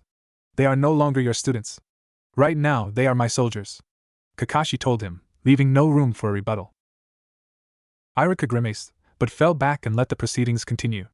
The 3 Jonin of the rookie team stepped to the side as the next person stepped forward. The next day, Kakashi met with his students and told them that he had nominated them for the Chunin exam. He gave them their papers and told them to be at the academy in 3 days, on the 3rd floor, to take it. As they walked down the street, Naruto looked down at his application and then to his teammates. So, how are we going to go about taking this exam? He asked them. What are you talking about, Naruto Baka? Replied Sakura, wondering what was going through the blonde idiot's mind. What I'm talking about is, we're a rookie team. Most teams wait a year or 2 before entering. Once word gets out that a rookie team is going to be in the Chunin exam, they'll all be aiming to take us out first. So, we need to intimidate the rest of them somehow. Naruto explained. Do you have something in mind? Sasuke asked, remembering Naruto's flair for pranks back at the academy. Well, here's what I know, so this is what I've got, Naruto said as he began to explain his plan to them. That's crazy, Naruto, Sakura said when the blonde finished. So crazy, in fact, that it just might work for us, Sasuke countered. After a few more minutes of talking, the 3 left for their weekly meal together. After the meal, they each left in a different direction to start implementing Naruto's plan. Naruto himself changed clothes and headed for the ANBU headquarters to speak to Ibiki. He quickly walked through the hallways, all saying hi and nodding to folks. Once he arrived at his sensei's door, he knocked hard. Enter, came the voice from inside. Naruto opened the door to find Ibiki sitting at his desk going over some papers. Most likely for the exam, Naruto thought to himself. I take it you've heard, Bandana-sensei? He asked. That you've been nominated for the Chunin exam? Yes. I have heard about it. Congratulations, Ibiki replied, looking up from his papers. Well, what's your opinion? Do you think I'm ready? He asked the scarred man. I do. But I wonder how this will change you. Everyone has a different experience with the exam. Now, since you've been nominated, you're off duty here until the exam is over, Ibiki told him. Naruto nodded his head and left. He had a lot to do in the next few days. Konoha Academy. Day of the Chunin exam. Sakura sighed to herself as she waited for her teammates to arrive. She looked down at her new outfit. Gone was the red dress and shorts she had only days before. Now, she was wearing black shinobi shoes with long black pants. The left knee of the pants had been torn open. She had 3 kunai holsters on her right thigh and 2 pouches of supplies on the back of her belt. She wore a short red shirt showing off her stomach. Over her shirt she had a dark red leather trench coat with the white circle her dress had on the back and a hood. Currently, the hood was up over her now braided hair. At the tip of the braids was a mini kunai. Over her pale green eyes were shades with a matching tint to her iris. Her hands and arms were wrapped in chakra storing bandages. Sakura leaned back against the tree and looked at the weapon next to her. Naruto had taken his teammates' weapons shopping and bought them weapons suiting to their personalities. At first she hadn't liked that she had gotten a war hammer, but after learning about it, she thought maybe it wasn't too bad. The entire thing was polished steel. The handle was 5 feet in length, while the hammer was 15 inches thick and 1.5 feet long. She found out from the smithy that it was ordinary war hammer. Putting a little bit of chakra into it would make the hammer several times lighter, and it would lose any of its force when hitting someone. If she turned the war hammer around and summoned chakra to the front of the war hammer, the back would open and fire hundreds of saban needles at her opponent. If she summoned chakra to the tip of the handle and twisted it, the hammer would split open and a sinister-looking scythe would emerge. The war hammer had been named Thor. Hey, Sakura! A voice to the side called, snapping her out of her thinking. She looked over to see Sasuke walking towards her. "Hello, Sasuke-kun," she replied as Sasuke leaned against the tree next to her. Sasuke's outfit had also changed. He no longer had his white shorts and navy blue shirt on. Instead, he had on long light gray pants and a navy blue high-collar tunic. On the tail of the tunic was the Uchiha clan symbol. And it looks very similar to the tunic of the Sound 4. His hands and arms were wrapped in white chakra storing bandages. He had the same number of kunai holsters and pouches as Sakura, and they were in the same place. Over his eyes was a pair of shades with a bright red tint. Tied to his waist on the back was a sword. It was a short sword. When he summoned chakra to the handle, the sword would split, becoming 2 weapons. Also, the blades could be set ablaze. The blade had been named Levitine. "I see we're all here," a voice in front of them said. The 2 members of Team 7 looked to see the last member of their team walking towards them. "About time you showed up, Naruto. It's almost time," Sakura said. Naruto was no longer wearing his black shirt. He still had the same long black pants on. But now, he had on a long black trench coat. The top of the coat was closed with silver buckles and opened around the bottom where his legs were. On the right sleeve was the mist insignia etched in orange. On the back of his coat was the kanji for Q, also in orange. The sleeves were tight at the shoulders, but widened greatly as they went down. The large hood of the coat was up, covering his blonde hair. His face was wrapped like Zabuza's with black chakra storing bandages. He wore shades with a bright orange tint. On his arms were his gauntlets, the immortals. "Are we ready?" he asked them. Seeing his teammates nod, Naruto turned around and they headed towards the academy entrance. "What were you able to find out?" Sasuke asked in a whisper. "There's a small test first, to separate the participants from the complete idiots. After that, the real tests begin. The first one tests the participants' knowledge. Next is the team's ability to survive. After that is the tournament held a little over a month from now. I don't know how each one is given out though. That information wasn't available to me," Naruto replied as he opened the door to go inside. "Do the 2 of you remember your lines?" he asked as they climbed the stairs to the 2nd floor. "Yeah, and I still can't believe we're going to do this," Sakura replied. They had reached the landing to see that a group of genin had crowded around a room. Naruto looked to see that a pair of older-looking genin were blocking the door. He watched as Lee tried to get past and was brutally punched to the ground. That's not like Lee-kun. He's too fast to get hit by such a slow punch. Plus, it's had his fuck to hit him back, much less to the ground. Naruto thought as a double-bun-haired girl walked forward only to be slugged across her face hard. That must be one of Lee-kun's teammates, he thought while the blockers taunted them. "Ready?" Sasuke asked his teammates. Naruto and Sakura both nodded. As one, they walked forward, shoulder to shoulder. Naruto would be walking by the genin blocking the door, Sakura in between them, and Sasuke would walk alongside the crowd of genin. As they were almost even to the blockers, the genin with spiky black hair spoke up, calling everyone's attention to them. "Just where do you rejects think you're going?" "We're going to room 301. Sasuke replied as they stopped and looked at them. "Yeah? Well, this is room 301 and I say you aren't getting in," the other genin with a forehead bandana protector on replied. "This isn't room 301, this is still the 2nd floor, as we've only climbed 1 flight of stairs. Also, your genjutsu sucked. An academy student could see through that. We'll be leaving now," Sakura shot back. The 3 began to walk forward once again. As they became even with the pair, the one with spiky hair shot his hand out only to have it grabbed by the clawed gauntlet left hand of Naruto's. The genin tried to remove his hand, but Naruto's grip was too strong. "Dude, what the hell? Let go!" the genin yelled out, his hand slowly turning red. Naruto lowered his hand, forcing the genin to his knees. A moment later the mocking genin screamed in pain, and the sound of his wrist being crushed filled the hall. Naruto released his hand and let the genin collapse on the ground. After the genin sobbed a few times over his wrist, Naruto drew his leg back and slammed it into the boy's face. He crashed into the wall, and was knocked out cold. All 3 members of Team 7 glared at the remaining genin, daring him to try and stop them. The boy grabbed his partner and disappeared. "Very foolish standing in our way like that," Naruto said as they started walking again. They stopped as they saw Rock Lee walking towards them. "Hey Lee-kun. How's it going?" Naruto asked his sparring partner. "It's going well, Naruto-kun. But why did you do that?" the green spandex-wearing boy asked. "Oh, that wasn't a genin. That was a chunin," Naruto replied simply. Lee nodded his head before turning his head to Sakura and saying, "Hi, my name is Rock Lee. So, you're Sakura, let's go out together."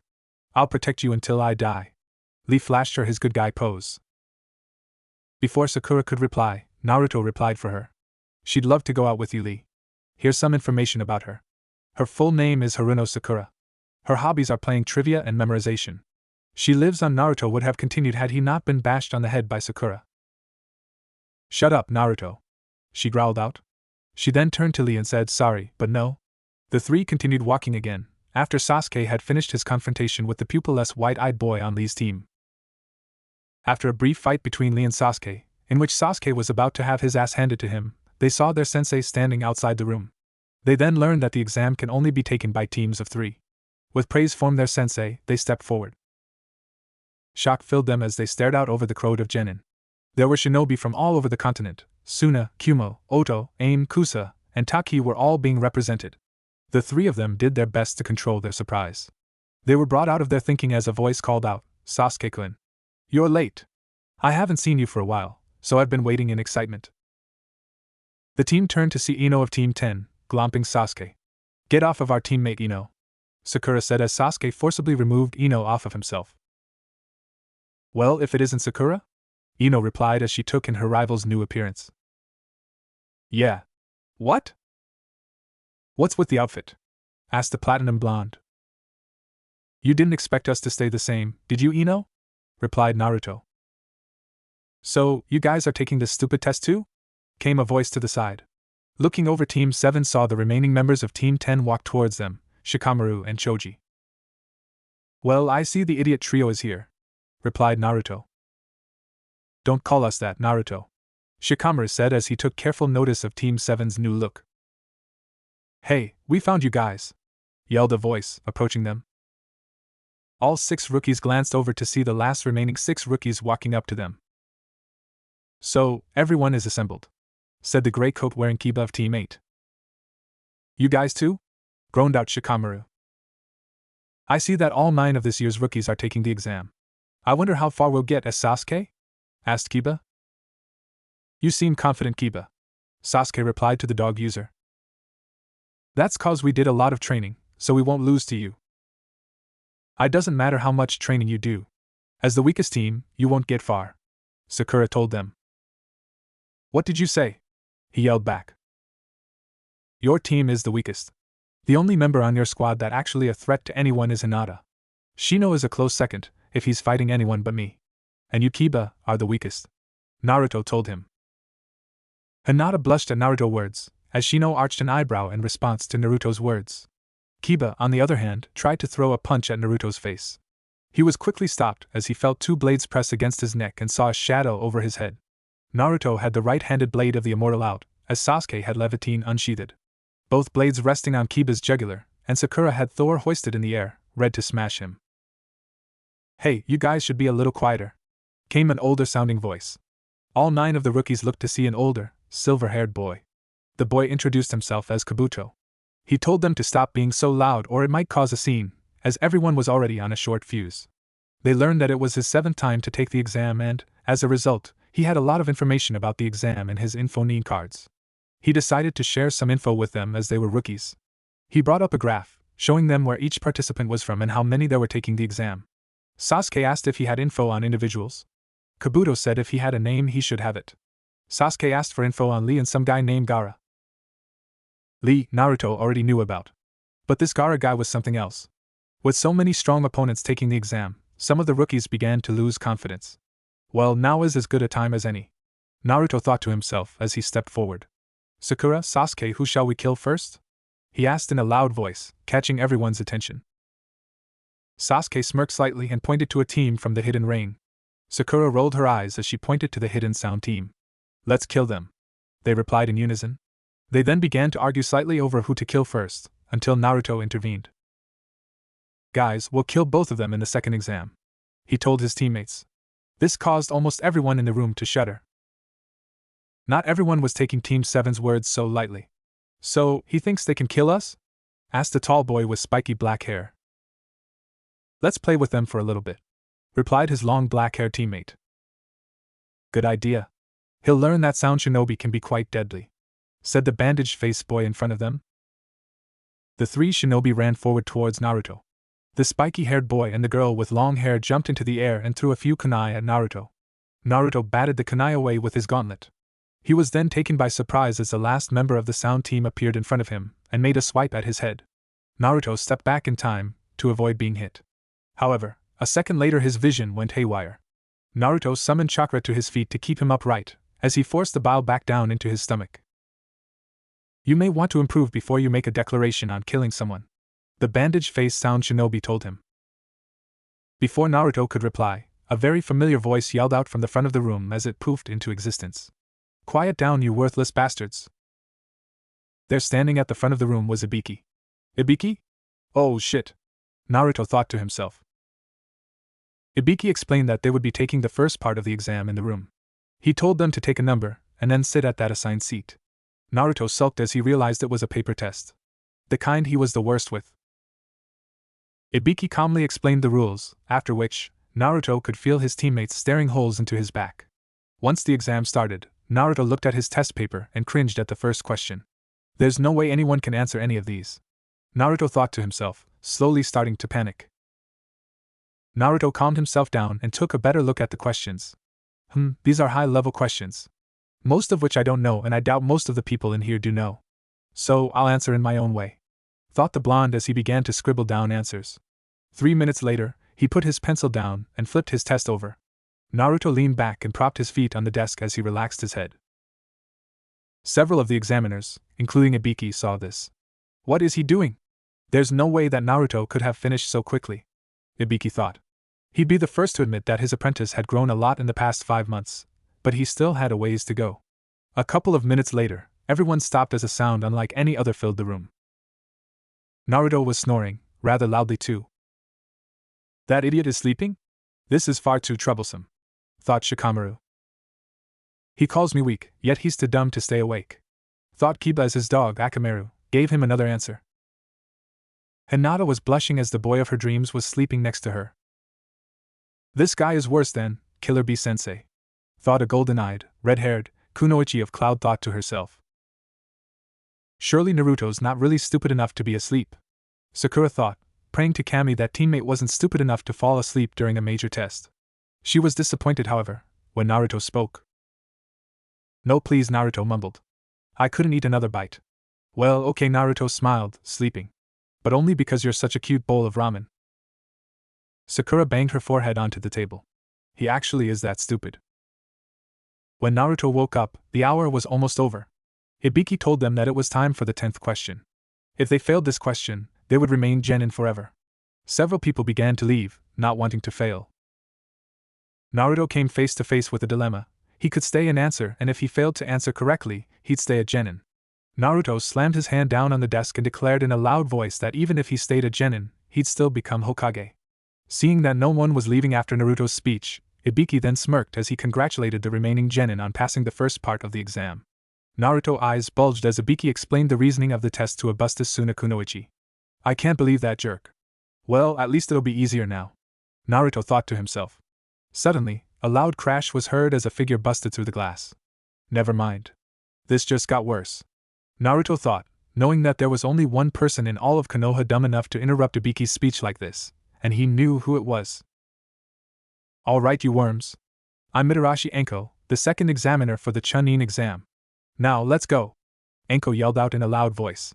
She then took notice of how many had passed, and brought this to Ibiki's attention. She declared that once the second test was over, the numbers would be less than half. This statement had a few on edge again as they followed her out of the room to the second part of the exam.